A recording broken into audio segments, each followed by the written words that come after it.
início, a gente gostaria de ter uma ideia da sua formação, incluindo origem, né? O nascimento, sua família, escolaridade pré-universitária, como é que foi a sua formação? Nasci em Maputo, na altura Lourenço Marques, e talvez eu seja uma daquelas pessoas que tem uma história complicada que reflete um bocado a transição entre a relação do Moçambique-Colónia e o Moçambique depois independente.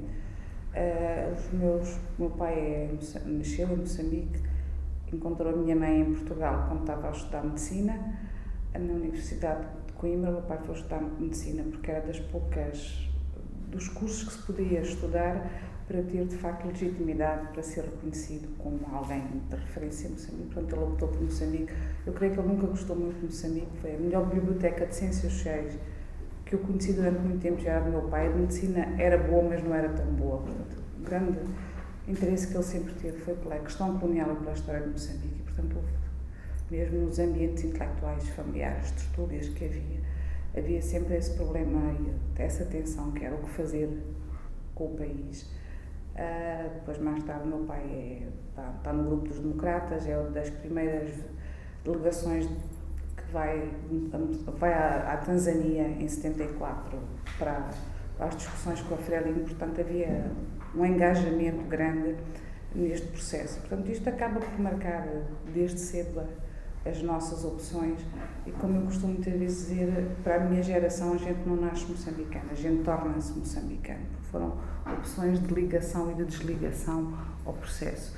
E só para vos dar uma ideia de como é que a gente se liga e desliga, eu estudei numa escola que se chamava Rainha Santa Isabel, onde o meu pai tinha estudado 35 anos antes e que se chamava Rebelo da Silva, onde a minha filha estudou 20 anos depois, que se chamava 3 de Fevereiro.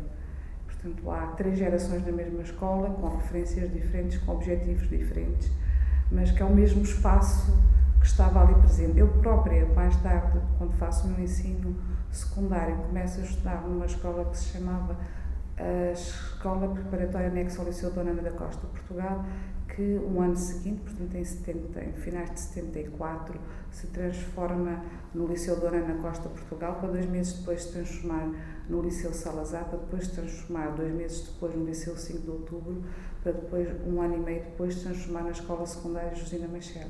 Portanto, isto é para mostrar as dinâmicas de transformação do mesmo espaço e escrevendo-lhe outros valores. Portanto, é esta trajetória de opções, de conhecimentos e de reflexões que acaba por nos tornar moçambicanos e não a tal questão de que se nasce, não se nasce. A gente torna-se porque a nossa ligação ou desligação a estes processos, de uma maneira assim muito rápida, é este o meu processo. Em termos de estudos, eu quando cheguei ao meio do liceu, da escola secundária, não havia praticamente. Eu sou daquela geração em que nós começávamos o ano letivo com 30 pessoas e acabávamos 4 ou 5.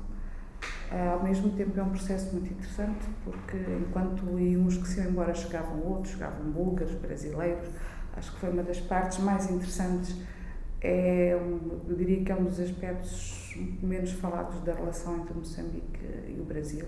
É o grande apoio que Moçambique deu na década de 70 e 80 aos dissidentes brasileiros que estavam fora e que encontraram em Moçambique um local de acolhimento e contribuindo para a construção do país, no campo da educação, da saúde, da agronomia. Houve muitos brasileiros que passaram, alguns deles foram meus professores, alguns deles que passaram, ainda aqui há uns tempos, de vez em quando houve os nomes por aqui no Brasil, mas todos eles contribuíram de certa forma, mas também acho que é importante este outro lado que Moçambique garantiu naquela altura. E, portanto, foi um tempo interessante de encontro com colegas sul-africanos, zimbabuianos, a questão da descoberta na escola de que havia um regime brutal do apartheid, mesmo regime no Zimbábue, portanto, ouvir colegas que tinham estado, por exemplo, em Niazónia, e que de repente aparecem no liceu a contar as atrocidades. Foi um dos grandes massacres que aconteceu em 76, 77, na fronteira com o Zimbábue. Portanto, isto era uma experiência de um país que não era aquele país de uma menina de classe média que eu seria antes da independência, e que de repente se vai confrontando com estas mudanças brutais e que nos obriga, mesmo hoje quando eu volto atrás, As experiências não foram todas elas, não tenho problema nenhum em refletir sobre elas. Acho é que nos marcaram bastante e nos trouxeram uma coisa que é, primeiro, um grande sentido de dever. Eu creio que eu tenho um problema com o excesso de direitos, muitas vezes, que as pessoas reivindicam sem ter essa contribuição de participar na construção da causa. E, portanto, nós fomos treinados um bocado nesta geração. Primeiro, a gente tem de dar, antes de exigir qualquer direito. Mas talvez isso seja para explicar porque é que nós fizemos um trajeto um bocado ao contrário daquilo que se faz hoje. A senhora se formou, terminou o liceu em que ano? Eu não terminei o liceu, eu terminei o 5º ano, o 5º ano do ensino secundário, que era a 9ª classe, na Escola Secundária Josina Machel. E o Moçambique, nessa altura, confrontava-se com 2 grandes problemas, é que a maior parte das pessoas saía e, em segundo lugar, não havia estudantes suficientes. Portanto, tinha sido criado 1 ano ou 2 anos antes, portanto, nós estamos na segunda metade dos anos 70, tinha sido criada o propedêutico na universidade. Portanto, o que se procurava naquela altura era que os professores universitários dessem a formação dos 2 últimos anos do liceu aos estudantes do país inteiro. Portanto, o meu ano foi o último propedêutico, nós éramos 300 estudantes para o país inteiro. Portanto, em 2 anos nós estudávamos na universidade. Professor, então fez parte da geração 8 de março? Sou da geração 8 de março. A geração 8 de março em 76? Sim, estive no começo do 8 de março, ali embaixo, numa chaqueta. O presidente Samuel Machel, no 8 de março de 1976, anuncia a composição do Estado do Partido Frelimo. Como é que é? Uma introdução dos alunos que vinham da 9ª e 11ª para continuar a revolução, quer dizer, a assumir. Era preciso aguentar o país, portanto, com a grande fuga de quadros, houve um apelo a que os estudantes mais avançados fossem aguentar o país. Eu diria que há 3 grandes grupos. Há o primeiro grande grupo, que é o que vai para o Exército, porque era necessário formar quadros do Exército, porque a Frelimo eram as FPLM, as Forças Populares de Libertação Moçambicana, o Exército de Guerrilha, era preciso formar um Exército Nacional. Então, um grande grupo. É um grupo interessante porque a grande questão que se colocava é que só podiam ser negros. Portanto, foi a primeira vez que a gente se confrontou com a questão racial, ao contrário, porque ali, por uma questão de representatividade, já se sabia, isto dizia-se abertamente, brancos, indianos e mulatos não podem ir. Porque a questão brancos, indianos e mulatos não podem ir porque não se pode estar a criar uma elite, porque eles iam ser formados de capitães para cima. De repente, quem faz a guerra vai ser comandado por aqueles que, em grande parte do trajeto da luta, era, entre aspas, muitas aspas, o inimigo. Portanto, havia aqui uma questão política que era preciso resolver. Portanto, a priori dissermos, vocês não podem ir para o Exército. Portanto, ficava a formação de professores, porque era preciso aguentar com as escolas, e ficava também o campo produtivo, que era aguentar com algumas empresas, as questões dos centros agrários, etc. Portanto, houve assim, um grande apelo neste sentido. E houve muita gente que foi, que estavam, por exemplo, à minha frente a estudar, e que eu mais tarde, já licenciada, fui encontrar como estudantes a fazer a licenciatura. Portanto, houve aqui gerações que ficaram suspensas, enquanto alguns de nós depois mais tarde avançaram. Professor, a maior parte da sua geração, que hoje está nas aulas das ciências sociais, provém daqueles cursos de desenvolvimento feitos por aqui no Bragança, Emanuel Wallerstein e nos centros africanos. Passou por isso? Eu assisti a algumas dessas partes, vou só fazer um bocadinho atrás. O curso de desenvolvimento era um curso para pessoas com já experiência laboral ou académica. E nós éramos muito miúdos. Eu acabei o propedêutico com 17 anos. Não cabia nem numa ali nem na outra. Mas, ao mesmo tempo, a possibilidade de nós estarmos neste curso propedêutico foi, de facto, uma possibilidade, quer dizer, com todas as hecatombes que aconteceram no meio, uma possibilidade única, porque primeiro tínhamos professores das zonas mais diversas do mundo. Por exemplo, os professores da Guiné-Conakry de matemática eram, de facto, uma referência para nós. Eram muito bons, mas era a primeira grande descoberta que a gente tinha da tal questão de que havia quadros académicos africanos de grande referência. Para nós, a África era qualquer coisa de grande desconhecida. Ao mesmo tempo tínhamos pessoas como aqui em Bragança que nos vinham dar a história dos movimentos de libertação. Portanto, houve uma formação muito acelerada sobre o sentido de ser africano, que era qualquer coisa que se sobrepunha à noção de ser moçambicano. Nós, naquela altura, a grande ideal era que nós tínhamos de pensar a partir da África e deixar de pensar a partir da Europa, que era a grande referência que nós tínhamos. Mas nesse curso propedêutico, a grande parte interessante era que nós, a Universidade de Guarda Mundiana era um sítio, um atrator de grande número de intelectuais que procuravam perceber o que era a Revolução Moçambicana. E, portanto, nós tínhamos o professor Wallerstein, tínhamos o professor Mark Witz, que era de Economia Política, havia a professora, depois mais tarde chegou a Brigitte O'Loughlin, passaram por lá vários colegas de variedíssimas áreas, o Jean-Luc Godard, por exemplo, que eu lembro que nós podemos ir assistir às palestras dele, que de facto não me impressionaram grandemente, acho que naquela altura era mais um mito que outra coisa. Mas isto foram experiências às quais nós estávamos expostos, nós com grande diletantismo íamos àquilo que nos apetecia, aquilo que não nos apetecia não íamos, participámos numa experiência que hoje se fala muito pouco, que eram as técnicas básicas de apoio de bar do quadros, as técnicas básicas agrárias, era um projeto de tentar usar a universidade para servir o povo. Havia ali várias iniciativas, esta era uma delas, criar habitação, criar infraestruturas, celeiros, etc., que servissem de grande impulsionador e apoio ao desenvolvimento agrário do país. Era normal naquela altura a gente participar nestas atividades todas. Voltando só um pouquinho atrás, qual é a sua lembrança desse período da Revolução dos Cravos em Portugal, um ano e pouco depois da independência de Moçambique? Como é que a sua vida era afetada por esses eventos? Eu nunca estudei a Revolução dos Cravos. Eu acho que aí é preciso nós olharmos com uma outra perspectiva, e aqui é uma questão epistémica. Para mim, o que há em Portugal é um golpe de Estado, e foi assim que eu aprendi. Houve um golpe de Estado no dia 25 de Abril. E hoje, quando estudo o processo, que é um dos temas que eu estou a tentar compreender, o que é que foi a transição política em Moçambique, de facto é que não é um regime democrático. A primeira Constituinte, em 76, já a independência de Moçambique tinha acontecido. Criou-se um mito que foi uma revolução democrática, mas isso é um processo para Portugal. A independência de Moçambique é dada por um regime militar, com alguns civis no governo, mas quem está à frente são militares que saem de um golpe de Estado e são militares que estão envolvidos na guerra em Portugal, chamada colonial, em Moçambique chamada de luta de libertação nacional. Portanto, há aqui um imaginário complexo sobre o mesmo território com referenciais teóricos e políticos distintos. Portanto, muitas vezes, apesar de nós circularmos no mesmo espaço, estamos a falar de coisas distintas. Portanto, eu lembro-me de um golpe de Estado.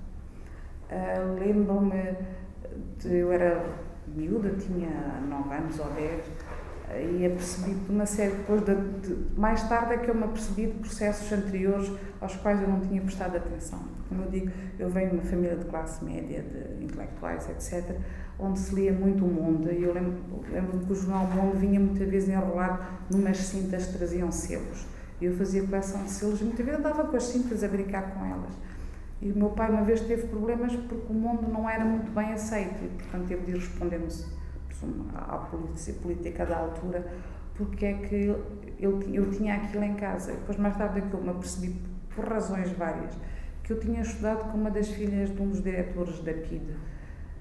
E elas só saíram de Moçambique 4 ou 5 dias depois do 25 de Abril, ou seja, o 25 de Abril em Moçambique demorou a chegar.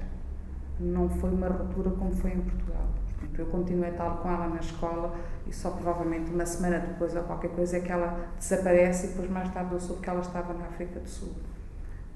Mas é isto. Depois é todo aquele turmoil das mudanças e, como eu digo, começa o grande êxodo de pessoas a sair do país e as grandes referências que eu tenho e que eu hoje procuro estudá-las são dois acontecimentos, é o 7 de setembro e o 21 de outubro.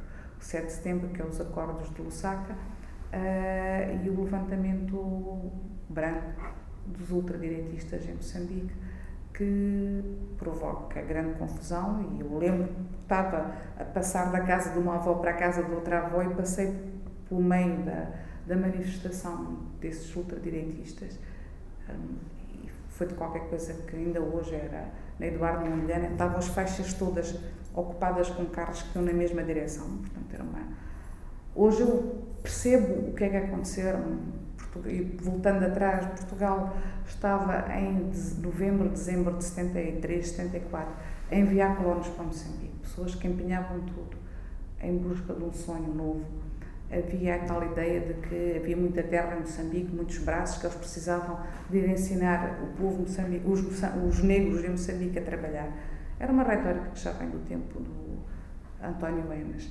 E 4 ou 5 meses depois dá-se um golpe de Estado. E, portanto, esta gente percebe que aqueles que eles olhavam como os tais dos indígenas, que eles iriam ensinar a evoluir, iam tomar conta do país. E, portanto, isto é uma classe...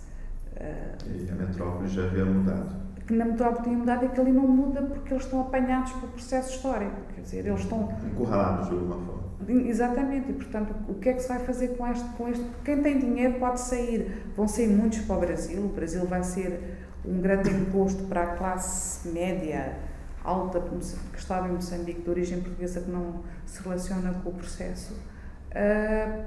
Para esta classe baixa, a única solução era um golpe de Estado estilo Rodésia, que tinha acontecido alguns anos antes, 66.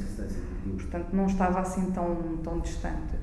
Ou então era voltar a Portugal para aquilo onde eles tinham saído sem nada. Portanto, há aqui um problema analítico que hoje a gente tem de pensar sobre ele, porque os brancos em Moçambique é um grupo muito complexo, porque há desde aqueles que estão engajados nos processos de transição, o grupo dos democratas, etc., até esta classe que eu diria que está muito próxima de uma classe emergente, a pequena burguesia moçambicana, que já estava em emergência nos bairros da Minuana, da Mafalala, etc. Já se notava essa ascensão e eles, em termos de competição por acesso a trabalho e a bens, não estavam completamente em desvantagem. E o grande choque é esse, é descobrir que eles estavam fora do tempo. Depois a seguir há um outro que é pior, que é o golpe a tentativa de golpe do 21 de outubro. O 21 de outubro Portugal começa a desmobilizar, há 2 grupos de comandos que são mandados vir, comandos são tropas especiais. Eles estão na então Lourenço Marques e voltamos à questão do 25 de Abril. Quer dizer, o 25 de Abril é feito por militares, por um grupo determinado de militares, mas esquecendo-se que havia uma enorme massa militar em Moçambique treinada para ver um determinado elemento como o inimigo. E, portanto, o facto de no dia 24 de Abril eles serem o inimigo faz com que eles no dia 26 de Abril também continuem a ser o inimigo, especialmente para esta tropa que é a tropa de elite. E é essa tropa de elite que, mais uma vez, faz uma série de ações provocadoras, que é o 21 de outubro, que vão provocar mortos. Minha mãe estava de serviço no 7 de setembro, eu lembro depois mais tarde passar pelo hospital e ver uma data, a imagem que eu tenho, que hoje já não existe, é aquele relevado em frente do banco de socorros. E estavam corpos dispostos, tapados com lençóis. E o 21 de outubro a mesma coisa, portanto, isto era... E depois ouvi os relatos em casa, porque meus pais eram médicos e falavam do que é que estava a acontecer. Os baleados, portanto, era aquela sensação de que há qualquer coisa, uma grande instabilidade que está aqui a passar-se e que, de facto, era esta transição complexa. Seus pais tinham um envolvimento político, não é? Sim. Atuação. O meu pai era do grupo dos democratas, que era a frente oficial da Frelimo no contexto urbano.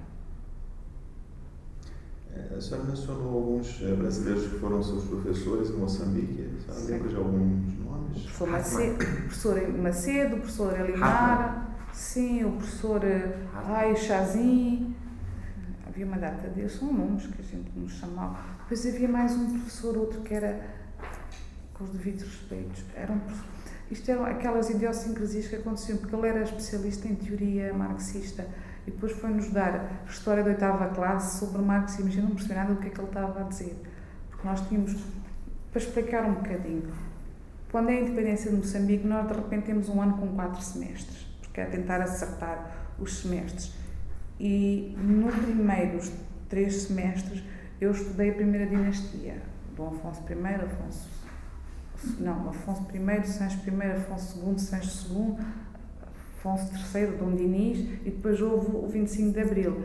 E depois, no último semestre, nós já estávamos com uma outra dinastia, só que era a dinastia Rosway, do estado de Mutapa. Portanto, isto é só para mostrar como é que de repente havia aqui mudanças programáticas, assim, mas o que é que eles estão a falar? Isto nós estávamos, eram miúdos de 6ª classe, quer dizer, com 11 anos, 12 anos, quer dizer, a gente saía de uma para a outra, mas o que é que eles estão aqui a falar? Mas, de qualquer maneira, foi assim um tour de force que eu não tenho, acho que foi uma experiência que hoje, olhando para trás, acho que toda ela valeu a pena. E tenho pena de, às vezes, não ter tido mais consciência do que é que se estava a passar e ter olhado para aquilo tudo na brincadeira. E, bom, passando a sua licenciatura? A minha licenciatura, então, nós acabámos o propedêutico, nessa altura, com a geração 8 de março, o que acontece em Moçambique é que os nossos destinos passam a ser controlados pelo Estado. Portanto, nós deixamos de ter opção de escolha. Há necessidade de formar quadros. Como eu digo, nós éramos no último ano do propedêutico, éramos 300 no país inteiro a acabar o ensino secundário. Portanto, havia poucos quadros e havia essa perspectiva muito diretiva do Estado, que eles é que iam escolher quais as áreas. E no meu propedêutico abriram os primeiros lugares para estudar Ciências Sociais.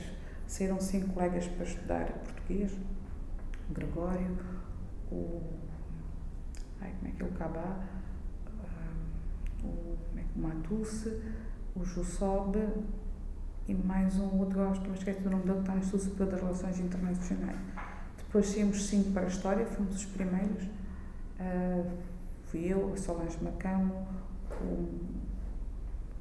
o Arlindo Chilundo, o Covando é de outro grupo, foi o professor Manso, e um elemento que era muito interessante, que é algo que a gente não gosta de falar, que não se fala muito, da minha turma, era a grande parte do propedêutico, que é o grupo do Aquário. A primeira forma de revolta estudantil antissistema sai da minha turma. O Constantino Reis era meu chefe de turma. E, portanto, há um colega meu que sentava atrás de mim, Delfino Estevão Ambrisa, que é um dos... devia ter ido estudar História para a República, para a Checoslováquia, creio que ele ia para a Checoslováquia. Depois mais tarde não vai, porque tem ruptura com o sistema. Depois mais tarde apanha com o Tribunal Militar Revolucionário. Não sei quantos anos de cadeias são blocadas, etc.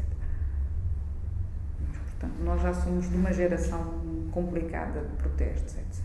E vai para a Rússia? Vai estudar? Fui para a União Soviética. Para a União Soviética. E vai estudar Arqueologia? Não, fui estudar História. Fui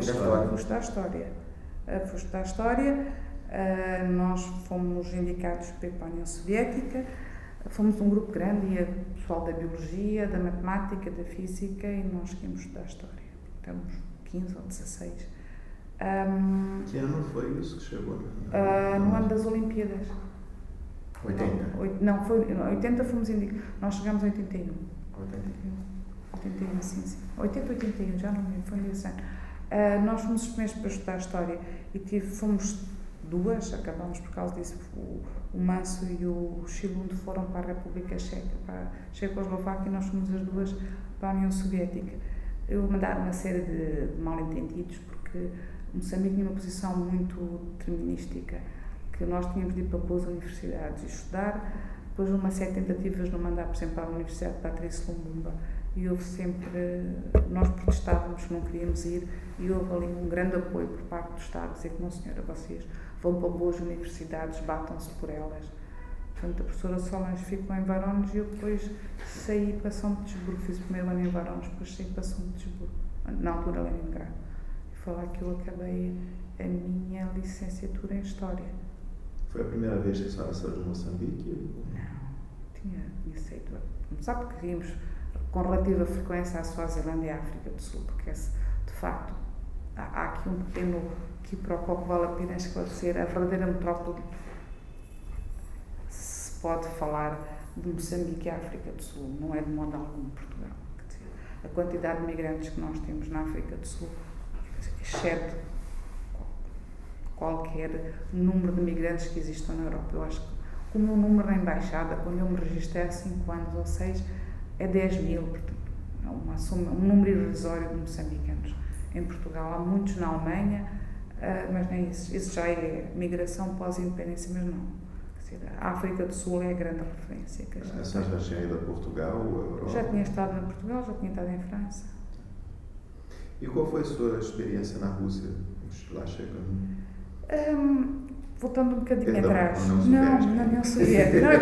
Aqui são as tais questões que a gente às vezes tem de pôr numa as coisas, porque a minha filha nasceu na União Soviética e hoje é uma fauna com grandes dificuldades em decidir qual é o país, porque ela oficialmente nasceu na União Soviética. Portanto, tem os documentos todos a dizer que nasceu na União Soviética e sempre que ela tem de pedir um documento qualquer, mas esse país não existe. E ela diz, pois não, hoje desmembrou-se, mas eu nasci na Rússia. Então demonstra. E ela lá tem, normalmente ela não anda com o mapa às costas, portanto, periodicamente já lhe aconteceu porem como o local de nascimento da Alemanha e outras coisas assim no estilo. Ela não se preocupa muito com qualquer coisa.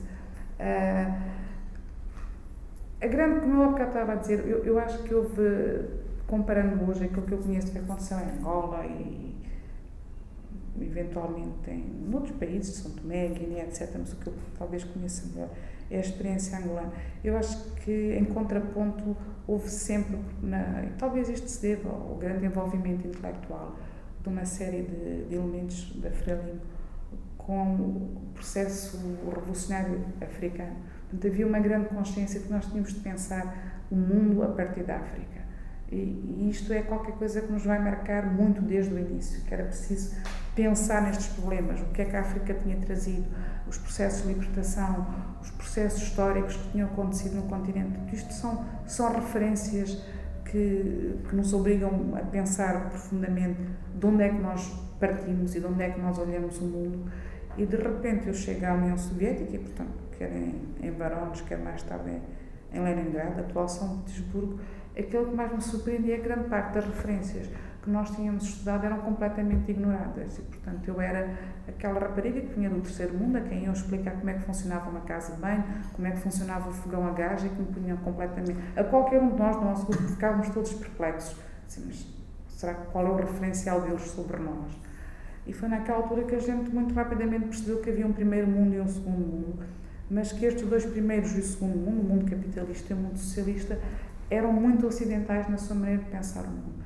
E que nós, de facto, já tínhamos uma outra sensibilidade e como nós queríamos era o diploma, houve ali uma espécie de um agribante, tudo bem, a gente tira o melhor poder daqui, mas já percebemos que nós não nos identificamos completamente com este processo. Portanto, eu diria que a partir do meu segundo ano eu estava num processo de ter dupla identidade, aquilo que eu pensava ao ler os materiais e aquilo que eu falava quando tinha de responder nos exames. Portanto, eu acho que é um bocado aquilo que hoje nos estudos pós-coloniais se fala muito destas identidades camaleónicas. A gente tem de falar várias linguagens e projetar várias imagens para passar debaixo do radar. Mas o curso de História que a senhora fez lá hoje olhando... É um curso igual a qualquer curso do Ocidente, quer dizer, tinha uma forte carga marxista, provavelmente no Ocidente teria optado por outras disciplinas, no entanto era bem dado, tinha bons livros, tinha bons professores, eu tinha acesso, por exemplo, ao Hermitage quando eu quisesse, à Academia de Ciências, não tinha problema de falta de referências, mas como eu digo, aquilo que mais me chocava era o facto de, por exemplo, os meus professores me perguntarem, se eu estivesse uma vez a falar de qualquer concerto, me diziam, mas como é que você que vem da África conhece Tchaikovsky? Quer dizer, da ideia que o africano é um incompetente, é o tal selvagem que saiu algures da selva para de repente aparecer ali na civilização e que o socialismo, esse segundo mundo, ia ensinar ao terceiro mundo a tornar-se desenvolvido. Isto gerava em muitos de nós assim, uma certa reação negativa.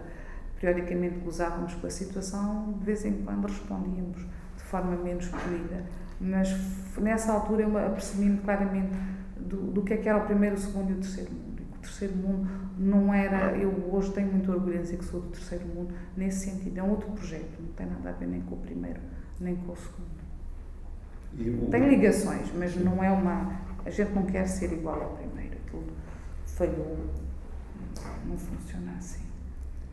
E a passagem para o mestrado também foi feito lá em São Petersburgo? Fiz porque tive boas notas. Acho que no meu ano fui a terceira melhor estudante. Não fui a primeira nem a segunda porque não era russa. Portanto, porque não era? Não era russa. Russa. Portanto, aquilo era por pontos. Ao mesmo tempo, foi um processo muito interessante do ponto de vista histórico. No meu primeiro ano morreu Brezhnev, no meu terceiro ano estava Gorbachev no poder, portanto, eu assistia à transição política.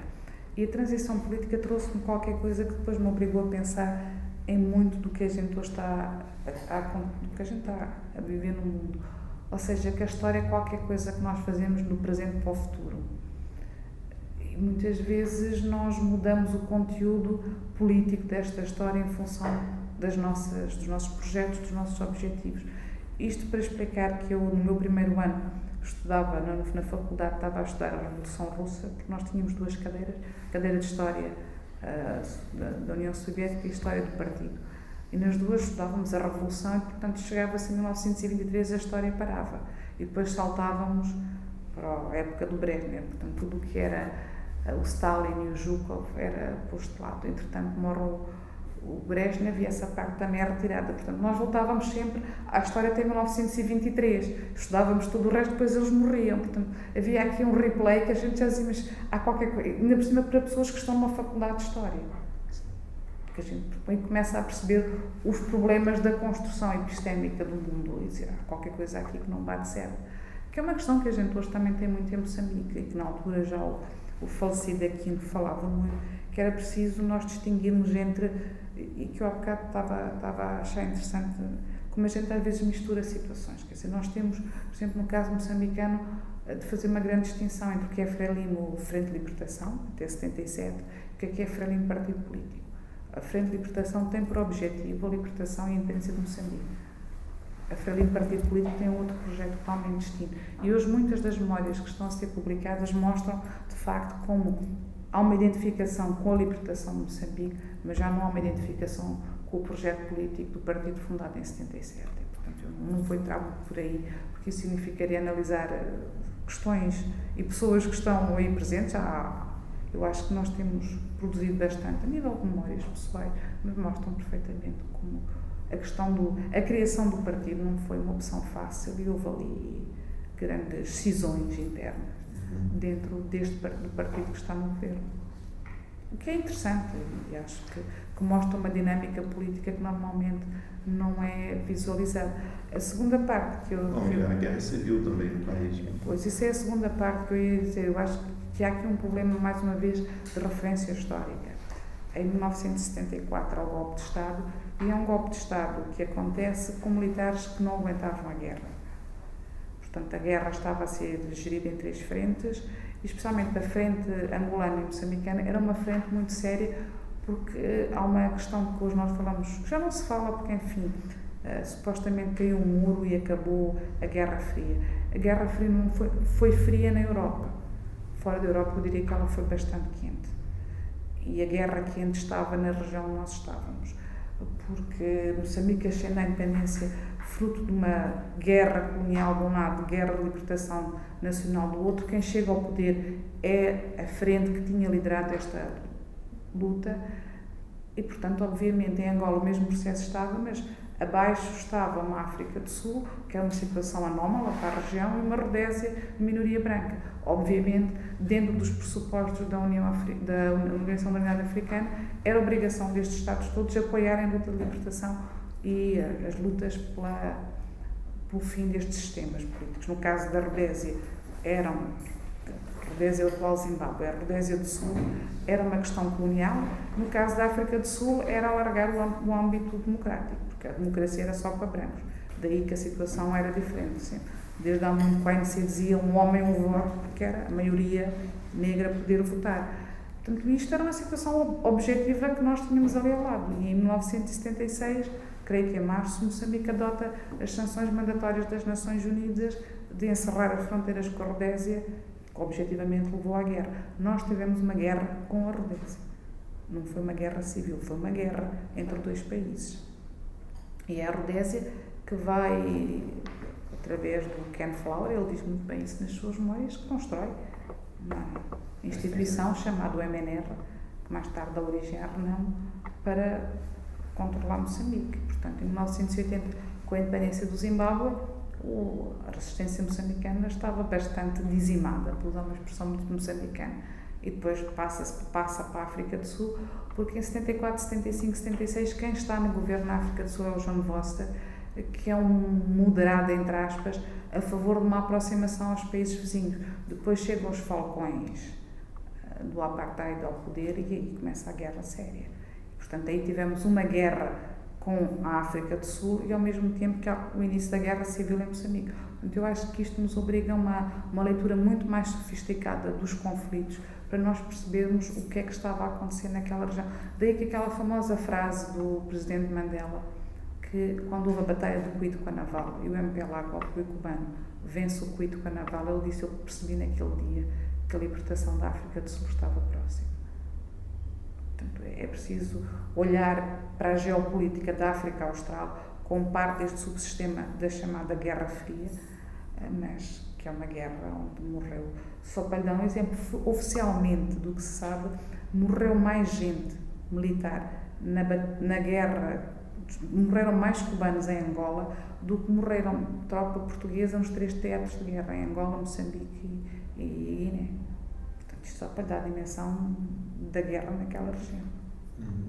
Era uma guerra seríssima, não foi uma guerra de dar um tiro aqui depois, 20 anos depois.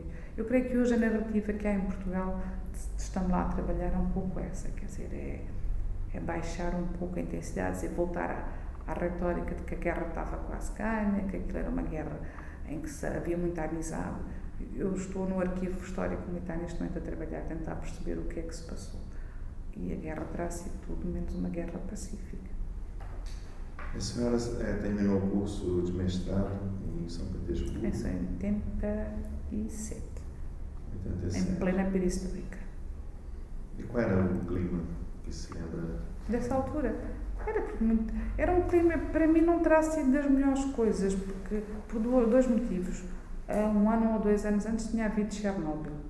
E de Chernobyl significou para nós que não havia comida fresca na primavera. Foi a primeira vez, porque São Petersburgo está muito a norte. E, portanto, quando, sei lá, nós temos acesso a tomate e etc., esses produtos frescos, normalmente eles costumavam começar a chegar aos mercados. Que havia uns mercados onde os produtores individuais podiam vender os seus produtos, começavam a chegar em março, abril, e naquele ano não chegou nada, porque foi tudo destruído. E, portanto, foi um ano em que a gente só tinha de viver com a comida do Estado, que não estava preparado para esta pressão de destruição. Portanto, foi um ano em que nós tínhamos muito pouca comida, não havia muito para se comer. O outro ano, foi o meu último ano lá, foi um ano complexo, porque foi o ano em que o Gorbachev resolveu começar a implementar toda uma série de mudanças económicas e obrigar a Rússia a produzir para si própria. Portanto, desapareceram uma série de produtos. Eu lembro mais uma vez que não havia, por exemplo, não havia shampoo, de vez em quando desapareceu o chá, e nós estávamos numa das maiores cidades, na segunda maior. De repente havia assim aqueles produtos básicos que não apareciam.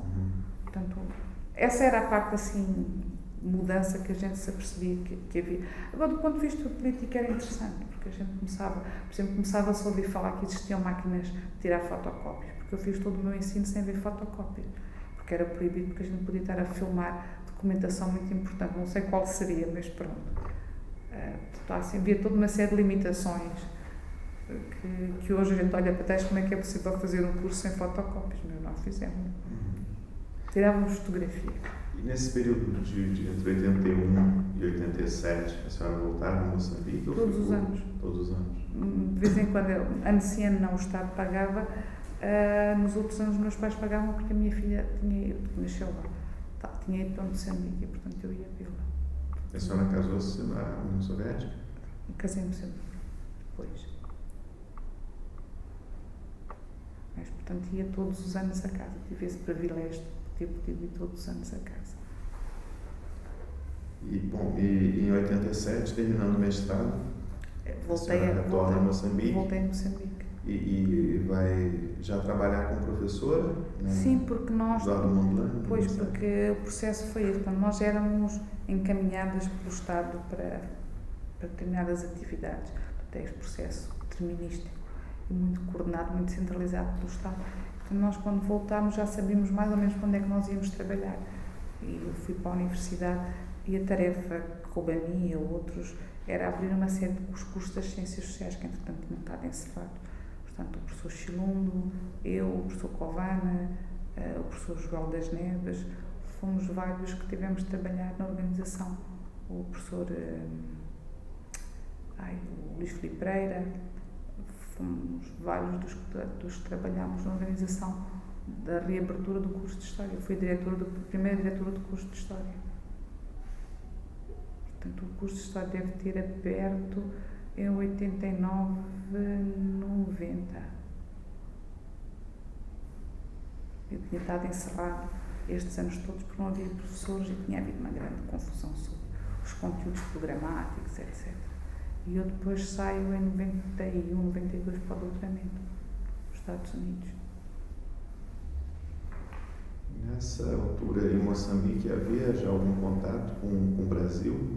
Nessa altura tinha acabado o contacto. Eu tive, como eu digo, trabalhei com uma das minhas grandes amigas, era brasileira, depois acabou por morrer estupidamente em Moçambique com uma malária. De repente há a transição, a abertura em 78, 79 e começa o grande êxodo brasileiro para o Brasil. E, portanto, deixa de haver, cria-se uma espécie de uma suspensão da relação. E quando eu volto depois tive alguns colegas brasileiros ainda na União Soviética, e quando eu voltei a Moçambique, o que tinha acontecido é que tinha-se consolidado a cooperação com os países socialistas, com a União Soviética, com a RDA e o castigo da formação do Homem Novo, que eram os pedagogos da RDA que a gente tinha. E o Brasil e o Chile a maior parte dos professores tinham saído. A ERAE não é dessa altura? A ERAE chega muito depois. A ERAE chega quando eu estou ainda a fazer a licenciatura, mas a ERAE vem pela cooperação sueca, que começa nessa altura. Porque Moçambique sempre contou com forte apoio dos países do norte da Europa, da Suécia, Noruega, etc. E a Suécia, de facto, muito cedo, eu diria 79, 80, começa de novo a apoiar, que já tinha apoiado a Frelimo nas escolas, etc., volta ao seu apoio à formação, e é nessa altura que começam a chegar colegas da Suécia, quer para o Ministério da Saúde, quer para a Educação, quer para a própria Universidade. Depois vai fazer o doutoramento. O doutoramento tem como focos... O doutoramento a senhora faz aqui, não começa? Eu comecei em 92, creio eu. Então, só antes de entrar, só o seu retorno a Moçambique, as mudanças continuam, né? A senhora chega e já pouco depois a Frelimo abandona oficialmente o marxismo-leninismo, tem uma nova Constituição. Não, isso já eu estava de novo fora do país. Quando eu chego a Moçambique é uma altura, quer dizer, quando nós estamos a estudar, e eu voltava quase todos os anos, começou a ser uma altura angustiante, porque nós voltávamos todos os anos e todos os anos os nossos pais estavam mais magros. Eu lembro-me que, como eu voltava de férias e estudava com outros colegas, a gente trazia sempre depois as pequenas prendas para os pais todos, porque a gente podia trazer nos 20 quilos. E os pais, ainda me lembro de uma das vezes, tinha de tratar uns papéis quaisquer, estar em plena 25 de setembro e eu dar-me ao luxo de estar, havia só um carro parado, na altura em que havia faixas de estacionamento no meio da 25 de setembro, eu estava em frente dos Correios, tinha de mandar uns postais para os meus colegas, e estive para falar com um colega meu, mais de uma hora, parada no meio da 25 de setembro, e não se passava nada, porque quase não havia carros, havia um enorme racionamento por causa das pressões económicas na altura, e aquilo também nos começava a afligir, era o isolamento económico da capital, porque a guerra estava, especialmente a partir de 86, 87, a guerra começa a chegar à região de Maputo e, portanto, a gente não conseguia sair. Eu tinha um tio que morava na Marcha, nessa altura foi raptado, portanto, começava de novo a guerra a estar ali em cima da cidade. E depois eram as filas, que a gente na altura chamava a bicha, tinha toda uma filosofia muito especial para marcar, pôr a pedrinha, deixar o saco, toda a gente respeitava muito bem. Havia toda ali uma experiência muito interessante de solidariedade. E depois era uma economia de troca, quer dizer, a gente muitas vezes funcionava dava 1 quilo de arroz do racionamento, depois trocava com 2 barras de sabão, etc. Mas ao mesmo tempo foram tempos bastante difíceis, eu diria, que quem os aguentou e que experimentou aquele processo é alguém que de facto estava totalmente de acordo engajado com o projeto. Não, e como eu digo, vi muitos pais e mães de colegas meus muito mais magros, porque a gente só os via uma vez por ano e eles iam emagrecendo. E 91, porque essa é o 91, 92, sim, por o doutoramento. E por que a opção pelos Estados Unidos? Por variedíssimas, quer dizer, eu tinha chegado à conclusão que as perguntas que eu me interessavam sobre todo este processo do que é a constituição dos países, as questões identitárias, etc., a história dava parte da resposta, mas não dava toda, então resolvi que precisava de... Ainda tentei candidatei-me a uma universidade inglesa, a uma francesa, fui aceite nela, mas depois na altura resolvi que aquilo que eu queria era mais interessante o modelo americano. De facto, hoje continuo a achar que o modelo americano de doutoramento é o mais interessante, que a gente pode ir buscar cadeiras a outras disciplinas, desde que haja um acordo com o supervisor, e foi essa a parte que mais me atraiu e resolvi ir fazê-lo lá, fui em antropologia. E na altura andava a tentar testar modelos, numa altura em que não se falava muito ainda das questões, como é que ia dizer, havia 2 questões que me interessavam. O primeiro era o problema da arqueologia, porque a arqueologia para mim continua a ser um bom momento para perceber como nós construímos determinadas representações e depois pretendemos testá-las e elas não correspondem à realidade. Portanto, na altura falava-se muito que viver ao pé dos rios era muito importante e nós depois começamos a testar a hipótese e verificamos que viver ao pé do rio é o sítio mais perigoso, porque, portanto, vou lá eu buscar água como vão os leões, crocodilos, etc. Portanto, não é exatamente o melhor sítio para a gente viver, porque está cheio de malária, etc, etc e tal. Portanto, aquilo obrigava-nos a ver que muitos dos modelos que nós construímos de representação, que estão nos livros da escola primária, o Australopithecus vivia ao pé das fontes de água, aquilo está tudo. Quer dizer, não é bem assim, porque a gente andou a... Portanto, o que nos interessava era testar modelos, tentar perceber o que é que acontecia nesta questão mais de cunho de produção de conhecimento. Depois, a parte que eu fiz da minha tese foi interessante, nós andávamos em grupo entre a África do Sul e a Etiópia a tentar também perceber como é que as pessoas, quais eram as estratégias de sobrevivência alimentar. Portanto, grande parte da minha tese foi tentar perceber quais eram os alimentos que estão disponíveis. Eu estava a trabalhar na região do Sul, em vários ecossistemas e, portanto, de que é que as pessoas se podem alimentar. E nessa altura eu tive a sorte, como a guerra tinha acabado, entretanto, muitas das populações que tinham ficado nesses lugares tinham de facto de recorrer às plantas, por exemplo, quais são as árvores que a gente pode cortar para ter água lá dentro, o que é que a gente usa para comer, quais são as frutas, quais são os vegetais, as folhas, etc. Portanto, isto permitiu-me ter uma noção, numa altura em que se falava muito pouco de conhecimento indígena. Nós devemos ter sido dos primeiros grupos que estava, de facto, a trabalhar sobre este assunto e dizer, cuidado, quando nós estamos a falar de estratégias de sobrevivência, não podemos apenas falar na agricultura. A agricultura é um referencial, mas estas populações não vivem só da agricultura, têm, para a sua alimentação, para as questões de proteção de saúde, eles recorrem a toda uma série de outros produtos que estão à volta e, portanto, isto é importante. Na altura trabalhava também com o Zegui nas estratégias de limitação dos terrenos, porque estava a começar a falar na atribuição de terra às pessoas e nós dizíamos que 2 hectares não era suficiente e a justificação vinha dos trabalhos que nós estávamos, vários de nós a trabalhar, na altura estávamos a trabalhar e, portanto, é esta outra perspectiva, voltando ao que diria o Amilcar Cabral, pensando pela própria cabeça e não a partir dos modelos dos livros, a chegar à conclusão que muito do que se falava não corresponde exatamente àquilo que nós estávamos a encontrar no terreno. E a senhora lá permaneceu nos Estados Unidos durante o doutoramento? Não, só o primeiro ano e meio é que fui obrigada a estar lá por causa das cadeiras. Depois continuei a dar aulas em Moçambique, dava aulas, só houve um ano que eu não dei aulas, dava aulas em Moçambique um semestre e fazia o trabalho de campo. Em arqueologia? A antropologia, eu era do departamento de antropologia. Mas nos Estados Unidos, a Rutgers também era antropologia ou arqueologia? Antropologia. o rótulo era Antropologia. do departamento. Eu saio da arqueologia porque eu estava a tentar perceber de onde é que vinham grande parte daquelas ideias. E, portanto, eu acho que a arqueologia é o melhor terreno que a gente tem para testar e para experimentar, porque nós estamos a testar, quer dizer, há aqui uma falácia que é a falácia que o Kuhn já chama a atenção para ela. Como é que nós vamos testar modelos que são desenvolvidos a partir da nossa sociedade se nós os vamos depois testar na sociedade? Porque isto é uma redundância. Então a gente vai desenvolver modelos a partir de outras sociedades com outros grupos que não são humanos. Depois vai tentar testá-los nos humanos, ou então não faz sentido. Porque objetivamente o modelo que eu vou desenvolver vai funcionar porque eu estou naquela realidade.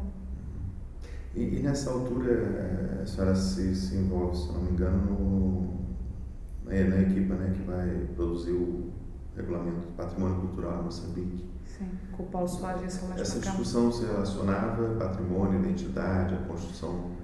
Era, e depois ao mesmo tempo, eram as questões todas do país, e eram questões que nos começavam a preocupar um pouco, que era preciso, ao mesmo tempo que a gente chamava a atenção para a importância destes materiais que existem em Moçambique, também que estávamos na altura a começar a ficar muito preocupados, porque na altura em que isso começa a acontecer havia as pessoas começavam, ou porque não sabiam, ou porque não tinham muito conhecimento sobre, usar-os, ou destruir grande parte do que lá estava.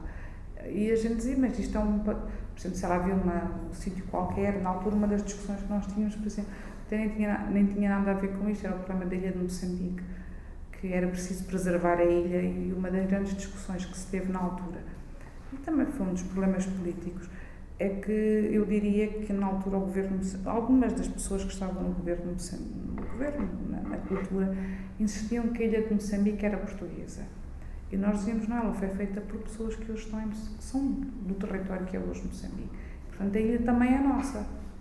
Porque se nós continuamos a dizer que isto é património português, não faz sentido, é que a gente não contribui em nada. Portanto, era a tal questão de reivindicar a nossa participação também em toda uma série de outros elementos que nos tinham sido impostos, como sendo, de facto, a tal chegada dos portugueses. A Fortaleza da Ilha de Moçambique é uma construção portuguesa. Nós vemos que quem a construiu não foram os portugueses. Para construir o objeto daquilo deve ter muita força de trabalho que eles não tinham.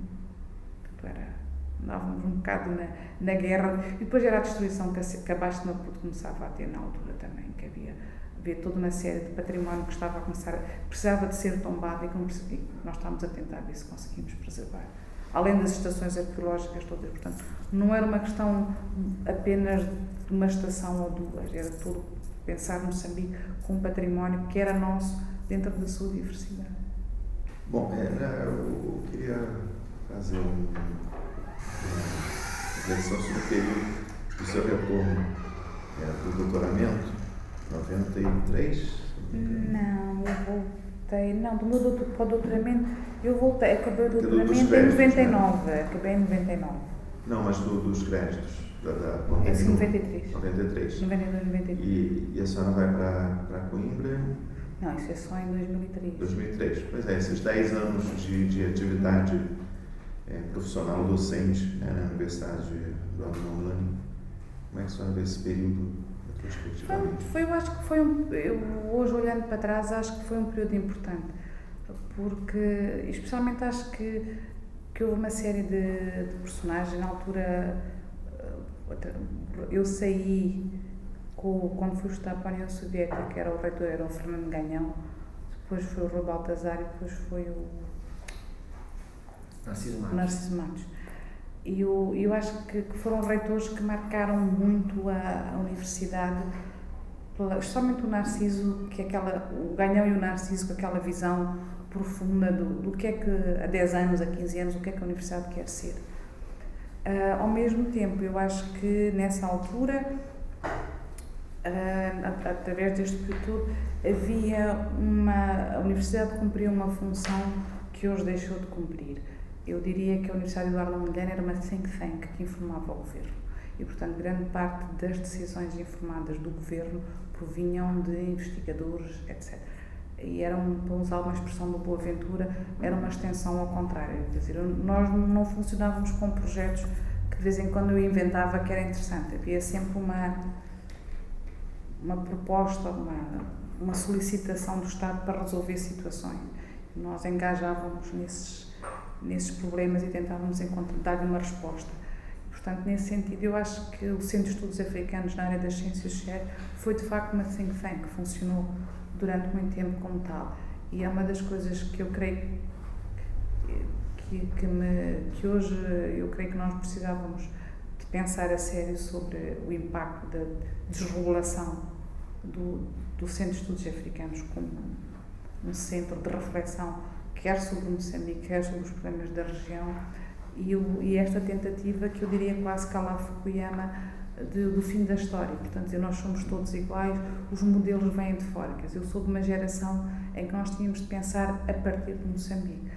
E aquilo que talvez mais me tenha chocado é que quando eu saio depois quando me desligo da OEM em 2003, 2004, a sensação que eu tenho agora todos os anos quando eu regresso a Maputo é exatamente ao contrário, é que o que nós seguimos são os modelos externos.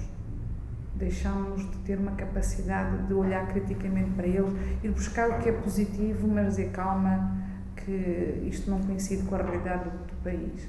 Mas por que a senhora acha que isso acontece? Eu diria que também que a grande responsabilidade é nossa, que a gente se desmobilizou na capacidade de pensar. Nós, como professores, e ao mesmo tempo eu diria que a OEM, sendo uma think tank, é um instrumento problemático, porque é um instrumento altamente crítico das opiniões, das posições e opções políticas do país.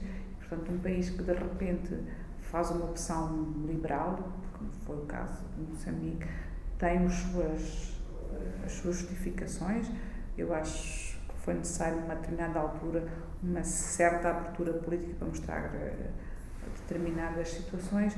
Agora, ao mesmo tempo que nós temos uma abertura liberal na área da economia, em termos de reflexão sobre o sentido do país, ela é muito mais frágil e creio que hoje há aqui uma forte contenção sobre a possibilidade crítica de refletir sobre o que é que nós somos e os impactos destas opções.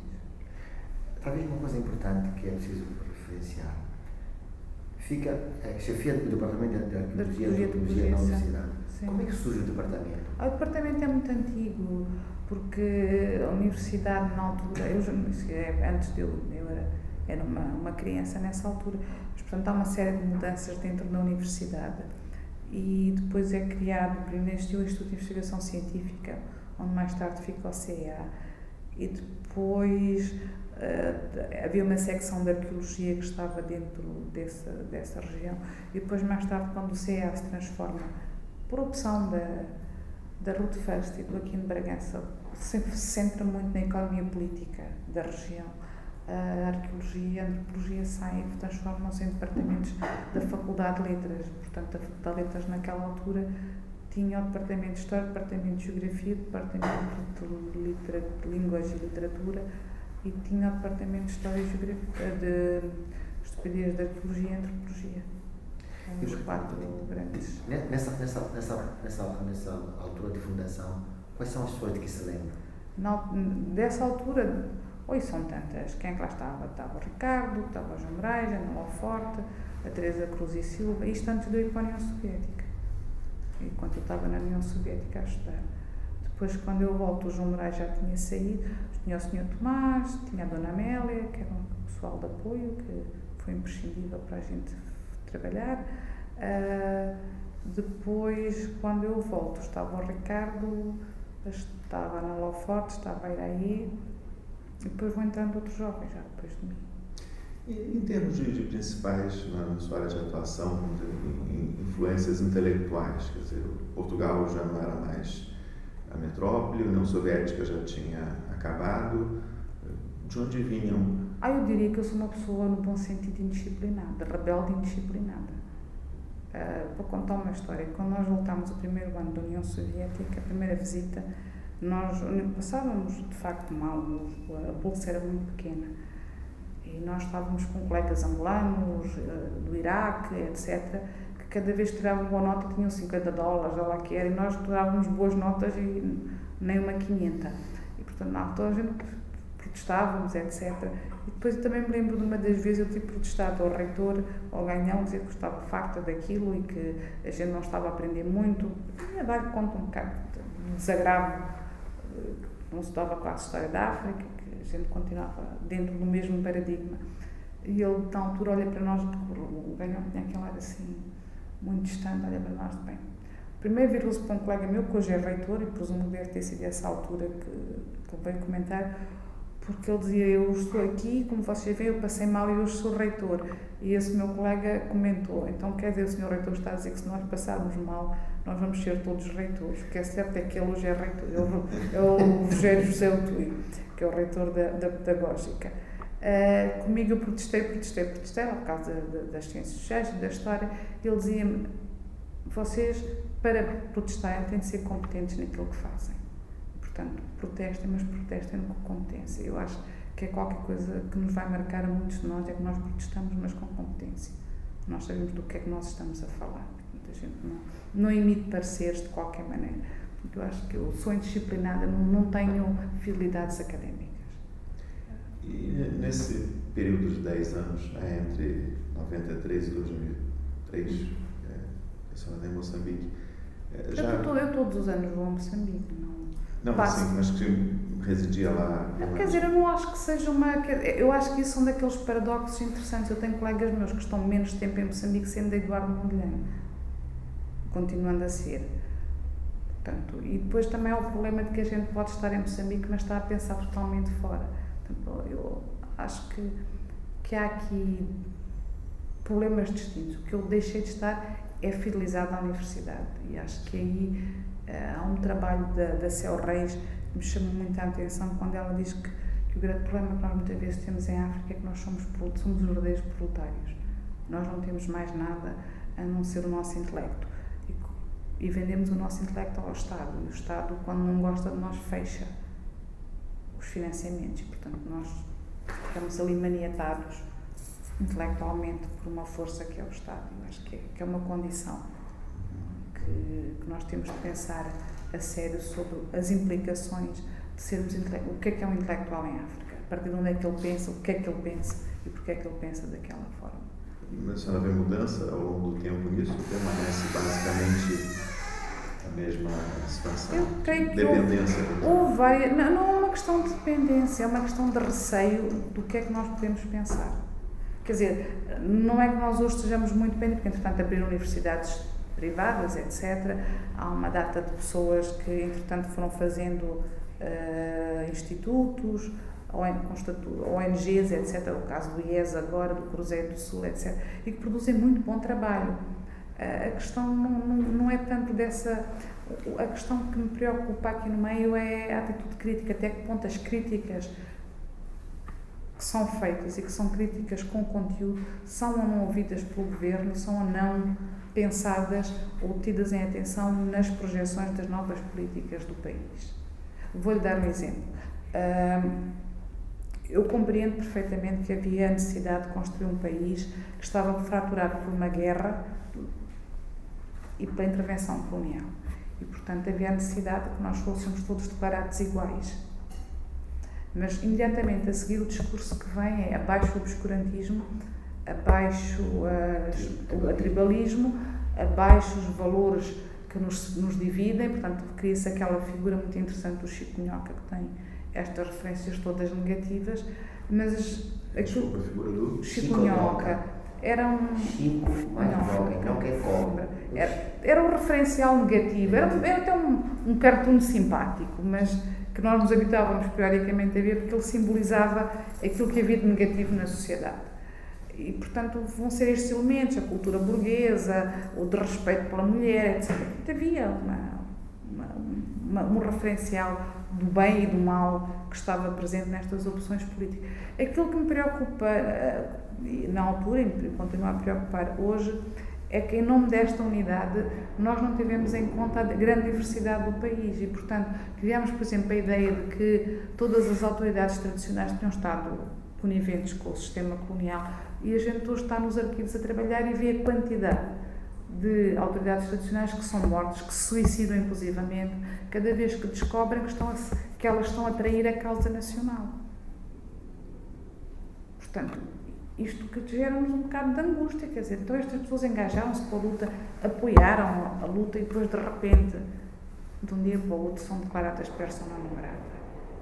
Eu percebo qual é o risco que estava aqui de fratura do país, mas não houve uma tentativa de pensar o que era esta complexidade.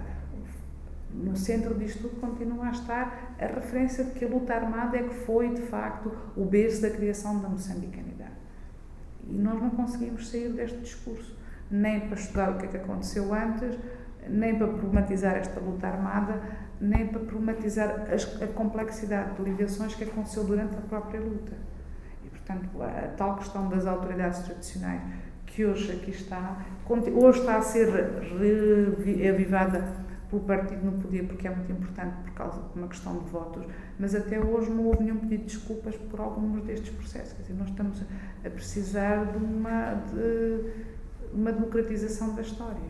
Quer dizer, como diria o Aimé Césaire, foi um dos últimos discursos, das últimas proclamações dele. É preciso voltarmos atrás, não é uma questão de memória, é a própria história do país. O que é que nós somos? Portanto, nós muitas vezes criamos figuras homogéneas, como é o povo moçambicano, que é um projeto. O povo moçambicano tem muitas caras, muitas faces, uma grande diversidade. E tem direito à sua reivindicação. Depois, normalmente, o que a gente faz é que a gente consagra isto constitucionalmente, mas depois não o aplica. Depois vai a Portugal. Olhando hoje para aquilo que foi o processo de ensino, o processo de desenho do programa das Ciências Sociais em Moçambique, no seu tempo, antes de sair disso, o que acontece hoje? Eu diria que não são só ciências sociais, são ciências sociais e humanas. A Faculdade de Letras chama-se assim. Eu acho que as humanidades têm um papel muito importante, porque são um bocadinho aquele pendor para a gente avaliar do lado humano da nossa investigação. Eu acho que foram feitos, como eu digo, tem havido, quer dizer, como em qualquer outro local, há trabalhos bons e há trabalhos maus. Diria que do ponto de vista teórico há um material muito bom, alguns estudantes muito bons e se cresceu bastante. De qualquer maneira, eu creio que isto, fazendo uma análise um bocado generalista daquilo que eu vejo, se cresceu sem ponderação. Ou seja, nós, para termos bons quadros, precisamos de os acompanhar profundamente. E eu, daquilo que eu estou a ver, acho que há uma tentativa de massificação nos últimos anos que não corresponde ao número de professores nem à qualidade que lá está. Não é um caso só de Moçambique, é um caso do mundo inteiro. E isto preocupa-me na medida em que o grande projeto que está por trás é um projeto de tentativa de criar universidades de elite, estilo Harvard, etc., Oxford, e portanto que eles sejam universidades de referência e serão eles que vão produzir os modelos e os programas e depois vão ser exportados, inclusivamente com as novas tecnologias, que a gente possa ter a mesma aula, seja dada a partir de qualquer local. E é isto que hoje me preocupa, é que se nós estamos a baixar a qualidade, e a Eduardo Mondlane, que há uns 5 ou 6 anos estava entre as 100 melhores universidades africanas, hoje não está. Nós estamos a perder terreno para outras instituições, quer no continente, quer no mundo, e corremos o risco de um dia nos ser imposto este programa global de dizer esta é que é a referência, vocês têm de construir um programa de ciências sociais e humanidades igual a qualquer outra. E, portanto, as ciências sociais e as humanidades têm de ser pensadas a partir da realidade do país. Portanto, nem só global, nem só local. É este diálogo que é muito importante. O segundo momento que eu creio que está muito ausente ainda das nossas ciências sociais é o nosso lugar no Índico. Nós não temos nada a ver com o Atlântico e a gente não pensa a partir do Índico, pensa a partir do Atlântico. Nós temos, depois de eu estar na Europa, que eu me apercebi que a gente pensa a partir da NATO, do Atlântico Norte, a gente não pensa a partir do Índico. Portanto, eu diria que nós precisamos de pensar um mundo pós-NATO. Não é o Atlântico Sul, é o mundo Índico, do Atlântico, do Mediterrâneo, Pacífico, mas um mundo pós-NATO. Em termos de pensamento geopolítico atual, se fala muito dessa mudança, né, do Atlântico como o grande centro de decisões mundiais do Índico, né? O problema não é tanto das decisões, é o pensamento que está subjacente. Ou seja, Eu hoje, por exemplo, conheço o professor Balestina, gosto de algumas das coisas dele, mas, por exemplo, acho que a proposta dele de que o mundo da globalização é o desenvolver da proposta do Kant e depois mais tarde com os anal da escola francesa, mas quando a gente analisa objetivamente o que aconteceu no Índico, a globalização começa no Índico, não é no Atlântico. E quer dizer, são contactos culturais muito mais antigos que os do Atlântico. Agora, o problema é sempre o local onde a gente analisa, quer dizer, eu quando olho de fora para a Europa, eu diria, por exemplo, que é relativamente fácil explicar porque é que os Habsburgos, os portugueses e os espanhóis, que vão até ao Império Sacro, portanto à fronteira com o Império Turco, se podem expandir só para a América. É que para sul estava o Império Otomano e para o Oriente estava o Império Mongol, na Índia está o Império Russo para norte e está depois o Império Ming. Portanto, a expansão só para um sítio. Além do mais, eles eram primos, nunca haviam entrar em guerra um com o outro. Portanto, há ligações de parentesco. Ao mesmo tempo, eu creio que a gente continua hoje de uma forma perversa a usar os países europeus para analisar a África.